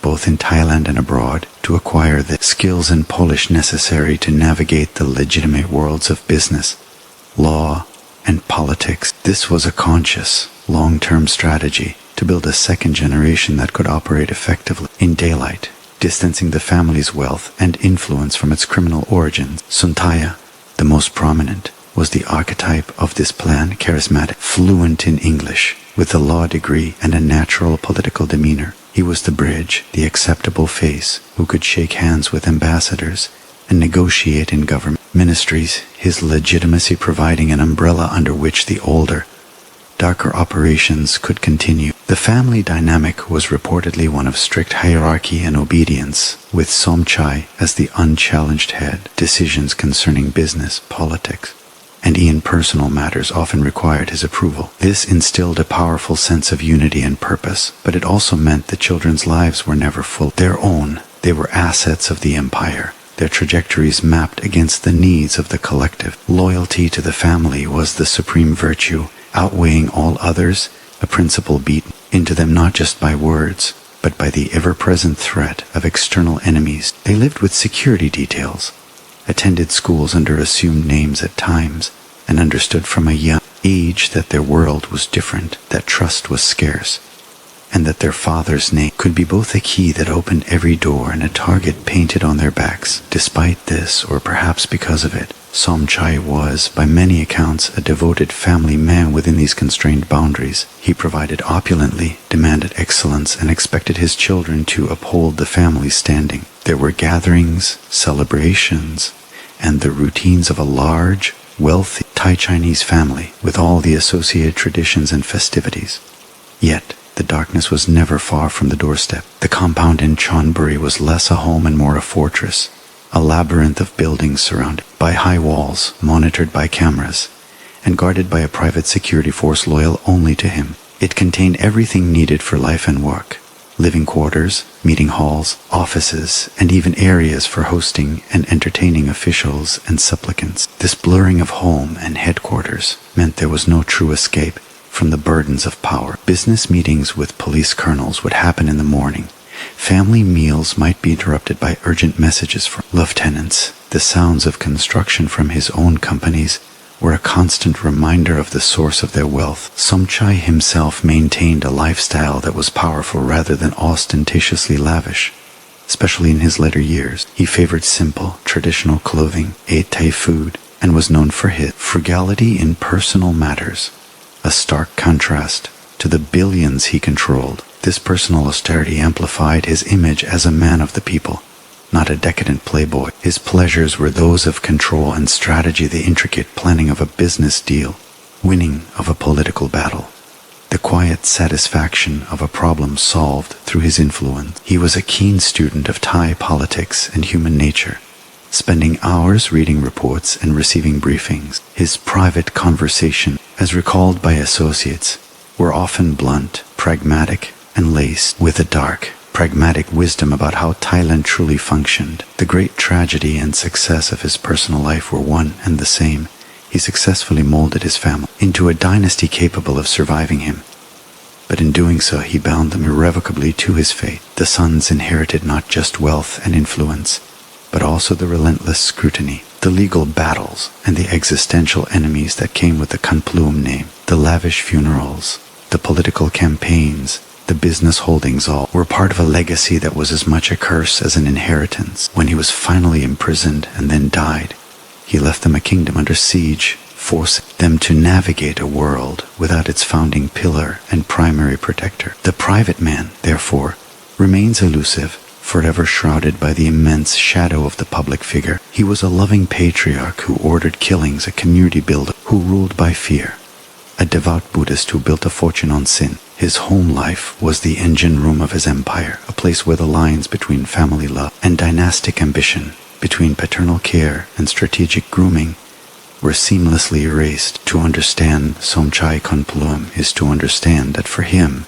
the family was the ultimate corporation, the most valuable asset, and the only circle of trust in a world he had filled with paid loyalties and sworn enemies. His personal relationships were the bedrock of his power, and in the end, they became the vessels for both his greatest ambition and his most enduring vulnerability. To grasp the endurance of Somchai Khunpluem's half-century rule, one must move beyond the simplistic framework of a criminal terrorizing a population, and instead examine the sophisticated hybrid governance he provided, a shadow state that often outperformed the official one in delivering tangible, if brutally transactional, outcomes for the people of Chonburi. His power was not sustained by fear alone, but by a perverse form of legitimacy earned through the effective provision of services the Thai state was either too slow to corrupt or too distant to supply. This was a system of patronage and problem-solving that addressed the daily frustration of life in a developing region, creating a powerful, dependency-based loyalty at its most basic level. Kamnan Poh's government was spectacularly efficient in the arena of dispute resolution. In a province booming with new money, land disputes were rampant. The official court system was notoriously backlogged, expensive, and vulnerable to bribery, often leaving cases unresolved for years.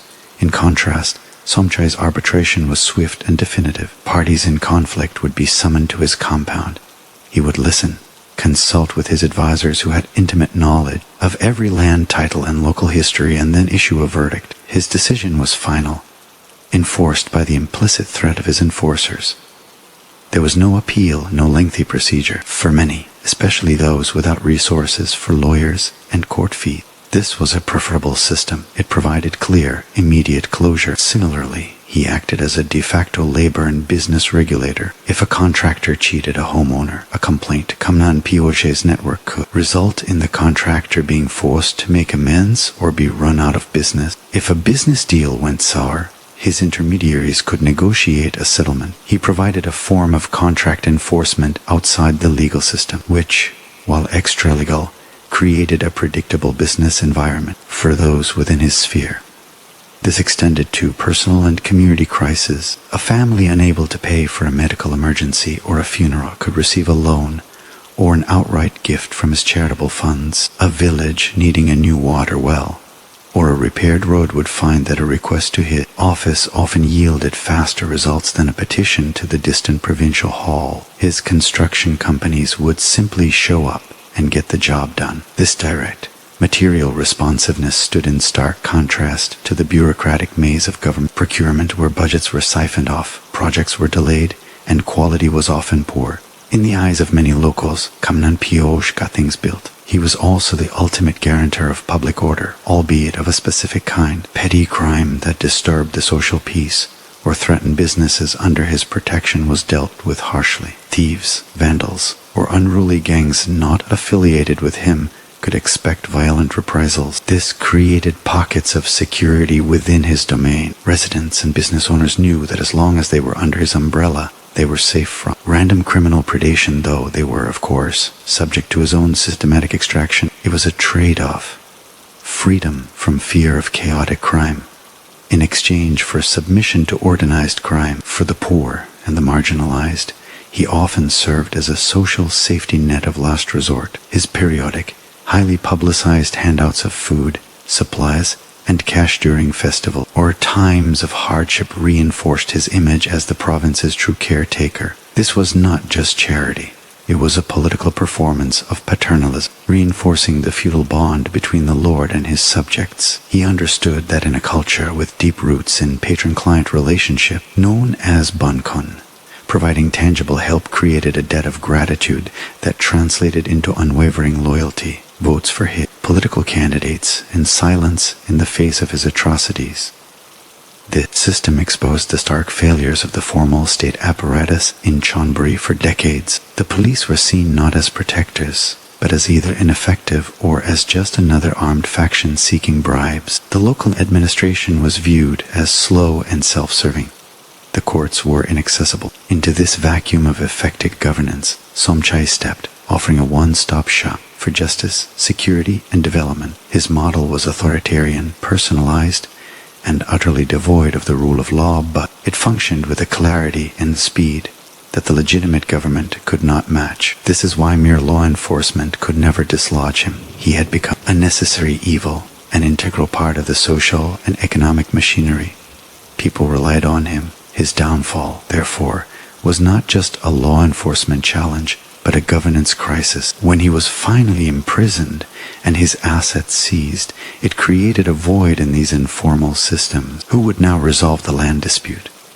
Who would ensure the neighborhood was safe from petty thieves? Who would pay for the village's new drain? The state's victory was hollow if it could not immediately step in to answer these questions better than the Godfather had. The fragmentation of criminal power that followed his fall led to a rise in more chaotic violence, suggesting his monopolistic control had, in its own dark way, suppressed certain types of crime. The enduring nostalgia for the order of his time, despite its brutality, is a damning indictment of the state's historical failure in Chonburi. It reveals that people will often accept a predictable tyranny over a chaotic, neglectful, and corrupt democracy. Somchai Khunpluem's rule was thus a dark mirror held up to the Thai state, reflecting its weaknesses and its absences. He proved that authority flows to those who solve people's most pressing problem. For 50 years, he solved those problems with a mix of generosity and terror, building a loyalty so deep that it withstood court convictions, police raids, and national condemnation. His legacy, therefore, is not merely that of a successful gangster, but of a successful alternative governor, a testament to the fact that in the competition for legitimacy, efficiency, and results, however criminally derived, can sometimes outweigh the abstract principles of law and democratic process in the hearts of those being governed. The story of Somchai Khunpluem is as much a story of narrative control as it is of criminal enterprise, and his decades-long dance with the media was a critical front in his war for legitimacy. His relationship with the press was a complex tapestry of co-option, intimidation, and symbiotic exploitation, reflecting the broader power dynamics of Thailand itself. In the early decades of his rise, the local media landscape in Chonburi was modest, comprising radio stations and small newspapers. Here, his influence was near absolute through a combination of ownership stakes, generous advertising revenue, and the ever-present threat of violence against intrepid reporters. He cultivated a pliant local press corps. News of his philanthropic donations would be splashed across front pages, with photographs of him presenting ceremonial checks to beaming abbots. Stories about the opening of a new Khunpluem-built road or market would read like official press releases. Conversely, negative events as shooting possibly linked to his men, a protest against one of his land acquisitions, would be underreported, sanitized, or buried entirely. Crime reports were carefully filtered. Police, often on his payroll, would provide vague statements, and editors, knowing the consequences, would not dig deeper. The local media thus became an amplifier for his crafted persona. Kamnan Poh, the developer, the philanthropist, the indispensable leader. This created a powerful informational bubble within Chonburi where many residents consumed a news diet, consistently reinforced his benevolent image.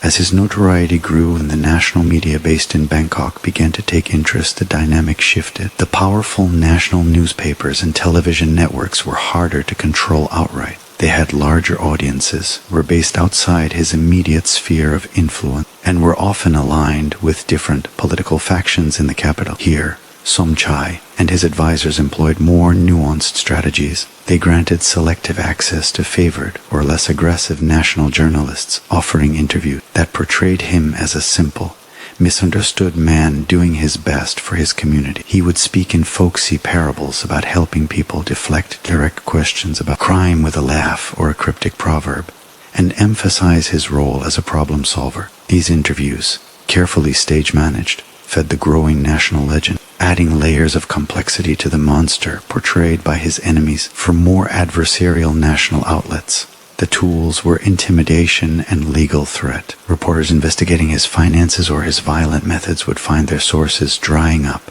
facing mysterious pressures. They might receive anonymous, threatening phone call. Libel lawsuits, filed by his battery of lawyers, were a common weapon to drain the resources of media organizations and discourage further investigation. The family also mastered the art of flattery and obligation. They would invite influential editors and senior journalists from Bangkok to lavish events in Chonburi.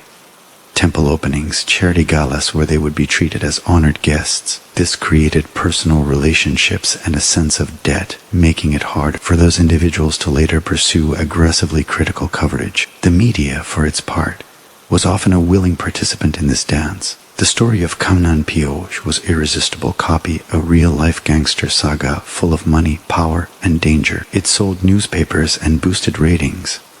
Outlets would oscillate between sensationalistic exposes on his criminal empire and almost reverential coverage of his charitable works, creating the same confusing duality for the national audience that existed in Chonburi. He was a perfect media subject, a character who was both a villain and a folk hero, ensuring he remained in the headlines for decades. The advent of the internet and social media in his later years introduced a new, less controllable variable. Online forums and early social networks allowed for anonymous discussion and the dissemination of information that the traditional, co-opted media might suppress. Whispers about specific atrocities, details of his network, and criticisms could now circulate. However, the fear he instilled was so profound that even online, many commentators used pseudonyms, and outright accusations were still rare. His legal team also monitored the digital space, ready to pursue charges for defamation or violation of the kingdom's strict computer crimes laws. The state's final offensive against him, after 2014, saw a decisive shift in the media narrative, with the military government in control, state-owned television and radio as well as outlets aligned with the regime uniformly adopted the language of the junta. Somchai was no longer Kamnan Poh, a title of respect, but consistently referred to as the influential figure of Chonburi, or the convicted criminal Somchai. The coverage of his asset seizures was detailed and triumphalist, framing it as the recovery of national loot. This was a top-down, concerted effort to finally overwrite the folk hero narrative with a state-sanctioned story of crime and punishment. Yet, even then, the local media in Chonburi often struck a different, more mournful tone, reporting on his declining health and his family's appeals for a pardon with evident sympathy. In death, the media dichotomy reached its peak. National headlines announced the death of a notorious crime boss, but local Chonburi channels and newspapers covered his passing as the loss of a provincial father figure, broadcasting lengthy segments on his life, his contributions, and the preparations for his majestic funeral. The media's role throughout his life, therefore, was never that of a neutral observer. It was a battlefield, a tool, and a mirror. It was a battlefield where narratives of good and evil were fought over column inches in airtime. It was a tool he wielded with skill to build his legend and defend his flanks. And it was a mirror reflecting Thailand's own fractured soul, the conflict between local and national power, between informal and formal authority, and between the thrilling story of the outlaw and the official story of the state. The enduring legend of Kamnan Poh exists today not merely because of his actions, but because of the stories told about him, stories that were shaped, suppressed, and sensationalized by a media ecosystem caught between fear, favor, and the insatiable appetite for a myth, while the empire of Somchai Khunpluem was profoundly local in its roots and primary focus. Its scale and the nature of its core industry inevitably created tendrils that reached beyond Thailand's borders, interfacing with the shadowy circuits of transnational crime. However, to compare him directly to global narco-trafficking kingpins like Pablo Escobar or El Chapo is to misunderstand his model. His power was not export-oriented. It was geographically anchored. He was not a merchant of commodities to be shipped worldwide, but a feudal lord controlling a specific, lucrative territory through which global flows of people, money, and contraband passed. His international connections were therefore less about building a global syndicate and more about facilitating, taxing, and protecting transnational activities within his domain, and leveraging offshore mechanisms to safeguard his wealth. The most direct international link was through the port of Laem Chabang. As one of Southeast Asia's busiest container ports, it was a natural choke point for smuggling. Under his influence, it is widely believed that his network facilitated the movement of illicit goods not necessarily as the primary shipper, but as the essential local guarantor. Shipments of contraband, whether counterfeit goods, illicit wildlife products, precursor chemicals for drugs, or untaxed luxury items, could be assured smoother passage with the right facilitation fees paid to his organization. This made him a critical local partner for transnational smuggling ring, a toll collector on the illicit highway running through his territory. Similarly, Pattaya's status as a global tourist destination, especially for sex, tourism, and nightlife, connected his empire to international criminal elements. Russian, European, and East Asian organized crime groups established presences in Pattaya to manage prostitution rings, money laundering through bars and restaurants, and later, cyberscam operation. Kamnan Poh's system did not necessarily compete with these groups. It regulated them to operate in Pattaya. These foreign entities had to abide by his rules and pay their dues, effectively making them franchisees within his fiefdom. This provided him with a slice of their profits and prevented violent wars, maintaining the stable, profitable environment essential for tourism. His international dealings in the realm of finance were more defensive and sophisticated. The vast sums of money generated needed to be insulated from seizure and legitimized. This involved international money laundering techniques, funneling cash through complex webs of shell companies registered in offshore havens like Hong Kong, Singapore, or the British Virgin Islands, investing in overseas real estate, and using the international trade system through over and under invoicing of exports from his seafood and construction material businesses. These financial tentacles were not aimed at conquering foreign markets, but at protecting and concealing the wealth extracted from Chonburi. When comparing his model to other global godfathers, stark differences emerge. Figures like Escobar were primarily product-driven. Their power derived from controlling the production and distribution of a single, illegal commodity, cocaine, to a mass global market. Their violence was spectacular. Their confrontations with the state were often direct and militarized, and their fame was worldwide. Kamnan Poh, in contrast, was place-driven. His product was control itself over land, over businesses, over bureaucrats, over an entire province. His violence was often more discreet, surgical, and focused on maintaining his local monopoly rather than expanding a global brand. He was not a rebel against the state. He was a parasite and a parallel operator within it, seeking to corrupt and coexist rather than to openly overthrow. He shares more DNA with figures like Italy's traditional Mafia dons, the Totorina, or the Michele Grecos who ruled specific territories, Sicily, Naples, for generations. embedding themselves in the social and political fabric, providing shadow governance and diversifying into both legal and illegal industries. Like them, his power was personal, familial, and feudal.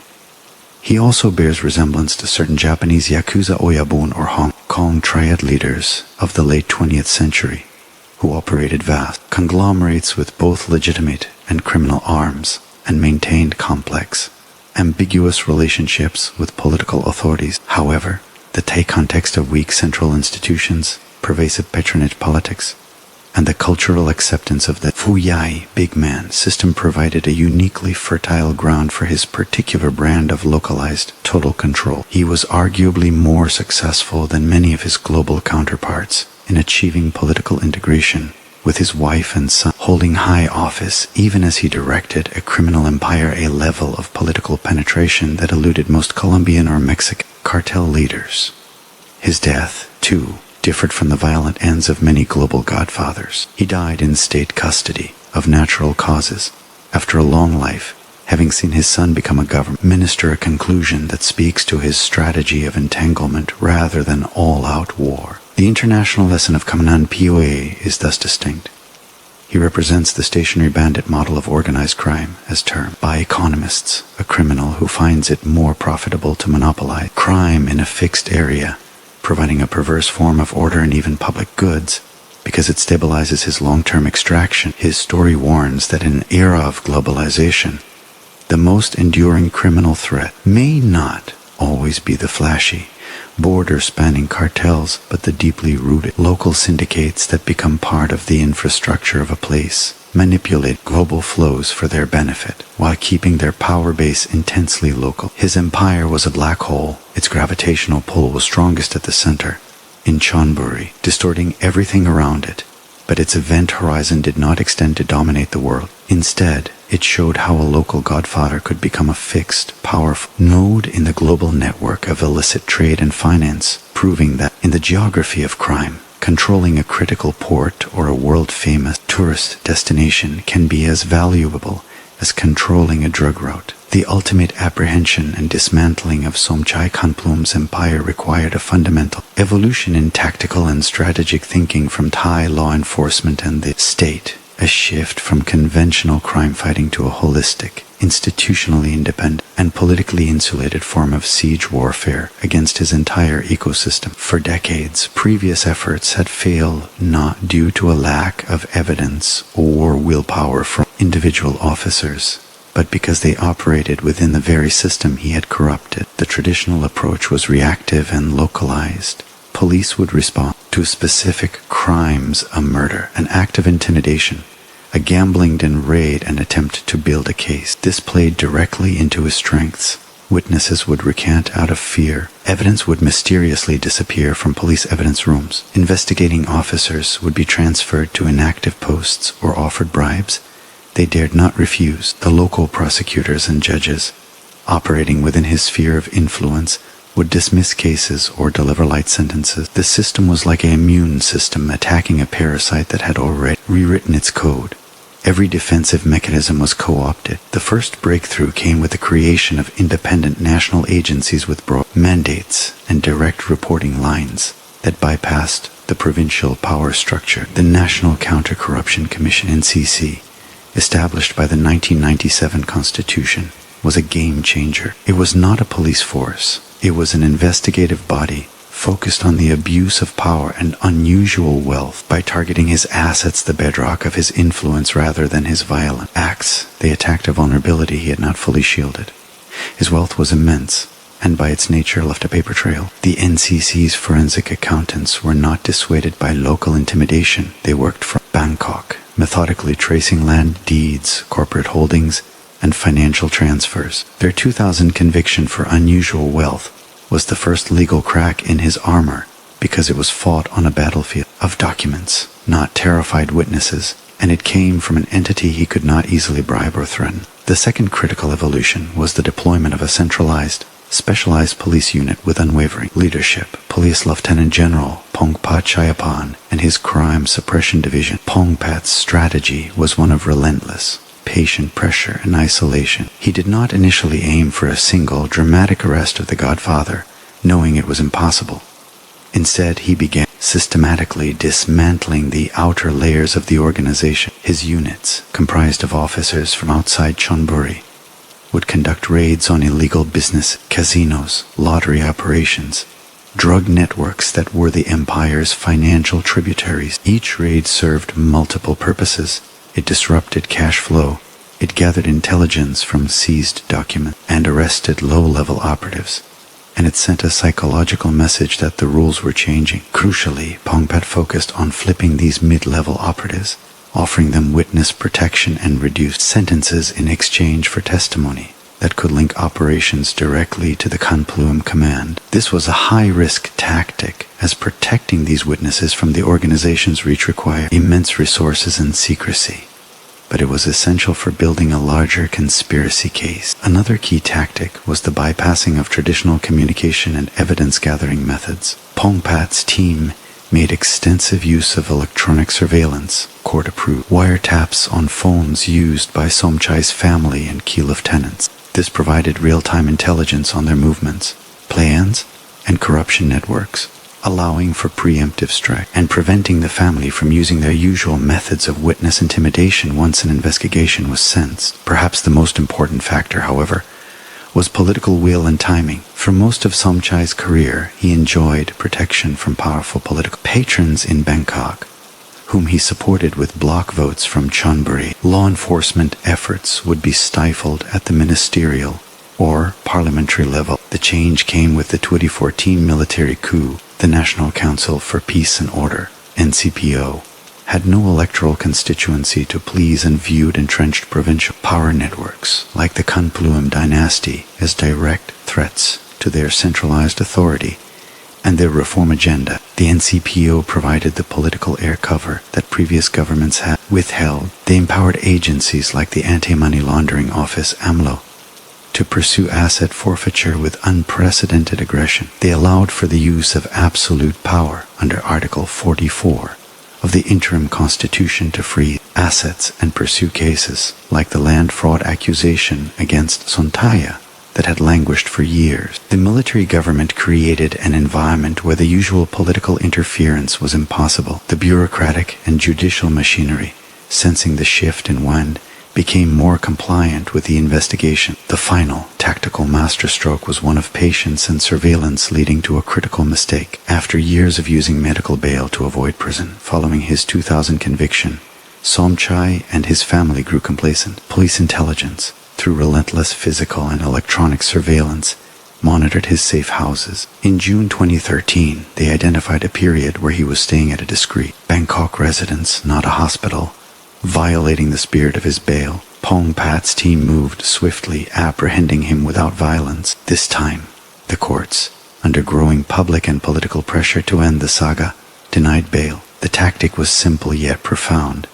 They finally caught him in a moment of operational normality, exploiting the gap between his legal fiction, the infirm patient, and his actual behavior, the active godfather. In summary, the formula that worked was a multi-generational, multi-agency campaign that combined financial forensics, NCC, aggressive, intelligence-led police work against the organization's body, Pongpat CSD, unprecedented political will and insulation for interference, the Poh 2014 junta, and finally, the strategic patience to capitalize on a single error. It required moving the battle from the streets of Chonburi, where he was supreme, to the realms of national finance, independent agencies, and a political landscape temporarily reshaped by military rule. Previous efforts failed because they tried to fight a fire within the burning building. The successful campaign attacked the foundation, the fuel supply, and the arsonist's safe houses, all at once. The saga of Somchai Khunpluem inflicted a lasting trauma and a sobering lesson on the Thai body politic, fundamentally altering how the state perceives and engages with the phenomenon of localized, informal power. The shadowy realm of the Chow Pho, or influential figures, his reign, and the monumental effort required to end it, exposed the perilous gap between the de jure authority of the centralized state and the de facto power that can coalesce in the provinces forcing a national reckoning that continues to shape policy, political strategy, and security doctrine. Prior to his downfall, the existence of provincial godfathers was an open secret, oft tacitly accepted as an unavoidable, even functional, part of the political ecosystem. They were seen as unsavory but effective vote canvassers and local fixers, partners in the transactional business of Thai democracy.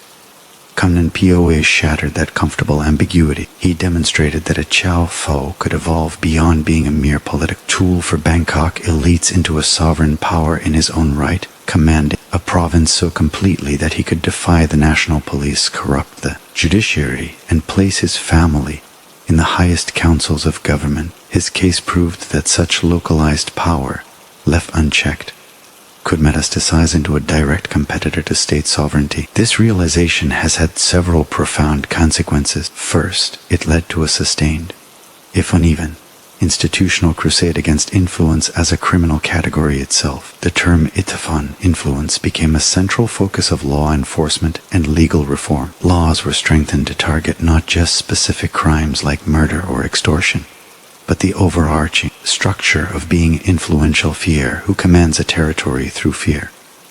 The police established special influence suppression units. The campaign against him provided a blueprint. Follow the money, use asset forfeiture, employ electronic surveillance, and protect witnesses at all costs. Every major provincial godfather targeted since has faced a similar multi-pronged assault, with Kamnan Poh's name invoked as the precedent-setting nightmare that must not be repeated. Second, it intensified the central state's deep-seated anxiety about provincial autonomy and political decentralization. For the military and the royalist establishment in Bangkok, the Khunpluem dynasty was a terrifying vision of what could happen if too much power devolved to the localities. The rise of rival power centers with their own armies, economies, and political machines. This fear has reinforced a centralizing impulse in Thai governance. Efforts to create stronger, more independent local administrations are often viewed with suspicion, seen as potentially creating more Kamnan Pohs. The military's post-2014 intervention was, in part, justified as a necessary corrective to such decentralizing chaos, a reassertion of vertical, Bangkok-centric command,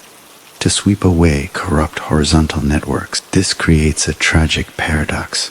The solution to the problem of local strongmen has often been less local democracy, not more. Third, his legacy permanently changed electoral politics in provinces like Chonburi. The model of the politically integrated crime family is now a known template, making such alliances riskier for national parties. While vote buying and canvasser networks remain, the brazenness of the Khunpluem model, where a fugitive crime boss's wife and son sat in parliament and cabinet, has made the system more cautious. The exposure and prosecution of such figures have made it harder, though not impossible, for their heirs to operate with the same impunity. The political brand is now toxic at the national level. A Khunpluem may still win local office, but the path to national ministerial posts is effectively closed, a warning to other similar dynasties. Fourth, it sparked an enduring debate about the nature of power and legitimacy in Thailand. Kamnan Poh forced intellectuals, officials, and citizens to confront uncomfortable questions. Why did people obey him? The answers pointed to failures of the state. His shadow governance succeeded because the official state was often absent, corrupt, or inefficient. This has led to a greater, albeit still inadequate, emphasis on state presence and good governance in restive or crime-prone provinces. The goal is no longer just to arrest the bad guy, but to ensure that after he falls, the police are honest, the courts are swift, and the local government delivers services, so that no new godfather can fill the vacuum. Finally, his story serves as a perpetual cautionary tale within the underworld itself. For a new generation of aspiring Chow Pho, his life is a masterclass in what is possible, but his death and the ruin of his fortune are a stark warning about overreach. The smart ones now aim for lower profiles, deeper integration into purely legitimate business, and a more careful distance from overt politics. The era of the flamboyant, publicly acknowledged godfather holding court in his compound may be passing, not because the system is gone, but because its most successful practitioner ultimately demonstrated its vulnerabilities. The lasting impact is therefore a landscape of heightened awareness and persistent tension. The state is more vigilant and better equipped to dismantle such empires, but the underlying socio-economic conditions that give rise to them, bureaucratic sloth, inequality, and the cultural logic of patronage persist. Kamnan Poh did not create the system. He was its most brilliant and terrifying product. His downfall did not eradicate the system. It simply showed that when the full might of the modern state is brought to bear, even the most deeply rooted parallel power can be dug up. But the soil remains fertile, and the lesson of his life that, in the gaps of the state, shadow governors will rise in shores that his ghost will haunt the corridors of power in Bangkok for generations to come, a reminder that sovereignty is never as complete as it appears on the map. The story of Somchai Khunpluem, the Thai Godfather, concludes not with a definitive moral resolution, but with the lingering echo of a paradox that reverberates through the streets of Chonburi and the halls of power in Bangkok. His physical journey ended in a prison hospital bed. His empire was fractured by state confiscation, and his political dynasty was legally condemned. Yet, to declare this a simple victory of good over evil is to misunderstand the profound and unsettling legacy he inscribed into the soul of a nation. Kamnan Poh was more than a man. He became a phenomenon, a dark mirror, reflecting the intricate flaws and unspoken truths of Thai society. He exposed the terrifying efficiency of personalized, illicit governance when contrasted with a distant and often corrupt official state. He demonstrated how loyalty could be manufactured through a brutal calculus of fear and favor, and how spiritual merit could be weaponized to launder a monstrous reputation. His life forces us to confront the uncomfortable reality that people will often pledge allegiance to the devil they know who build their roads and temples over the angel in a distant capital, who offers only the slow, hollow promise of abstract justice. His enduring myth persists precisely because it is not a fairy tale with a clear villain and hero. It is a gritty, ambiguous epic about power in its rawest form. It asks questions that modern Thailand still grapples with. Where does true sovereignty lie when a man can rule a province for 50 years from the shadows? What is the true cost of order, and who is qualified to impose it? Can a system that produced a Kamnan Poh ever truly eradicate his successors? Or will it merely force them to evolve into more discreet, more sophisticated forms? The thousands who wept at his funeral were not mourning a cartoonish monster.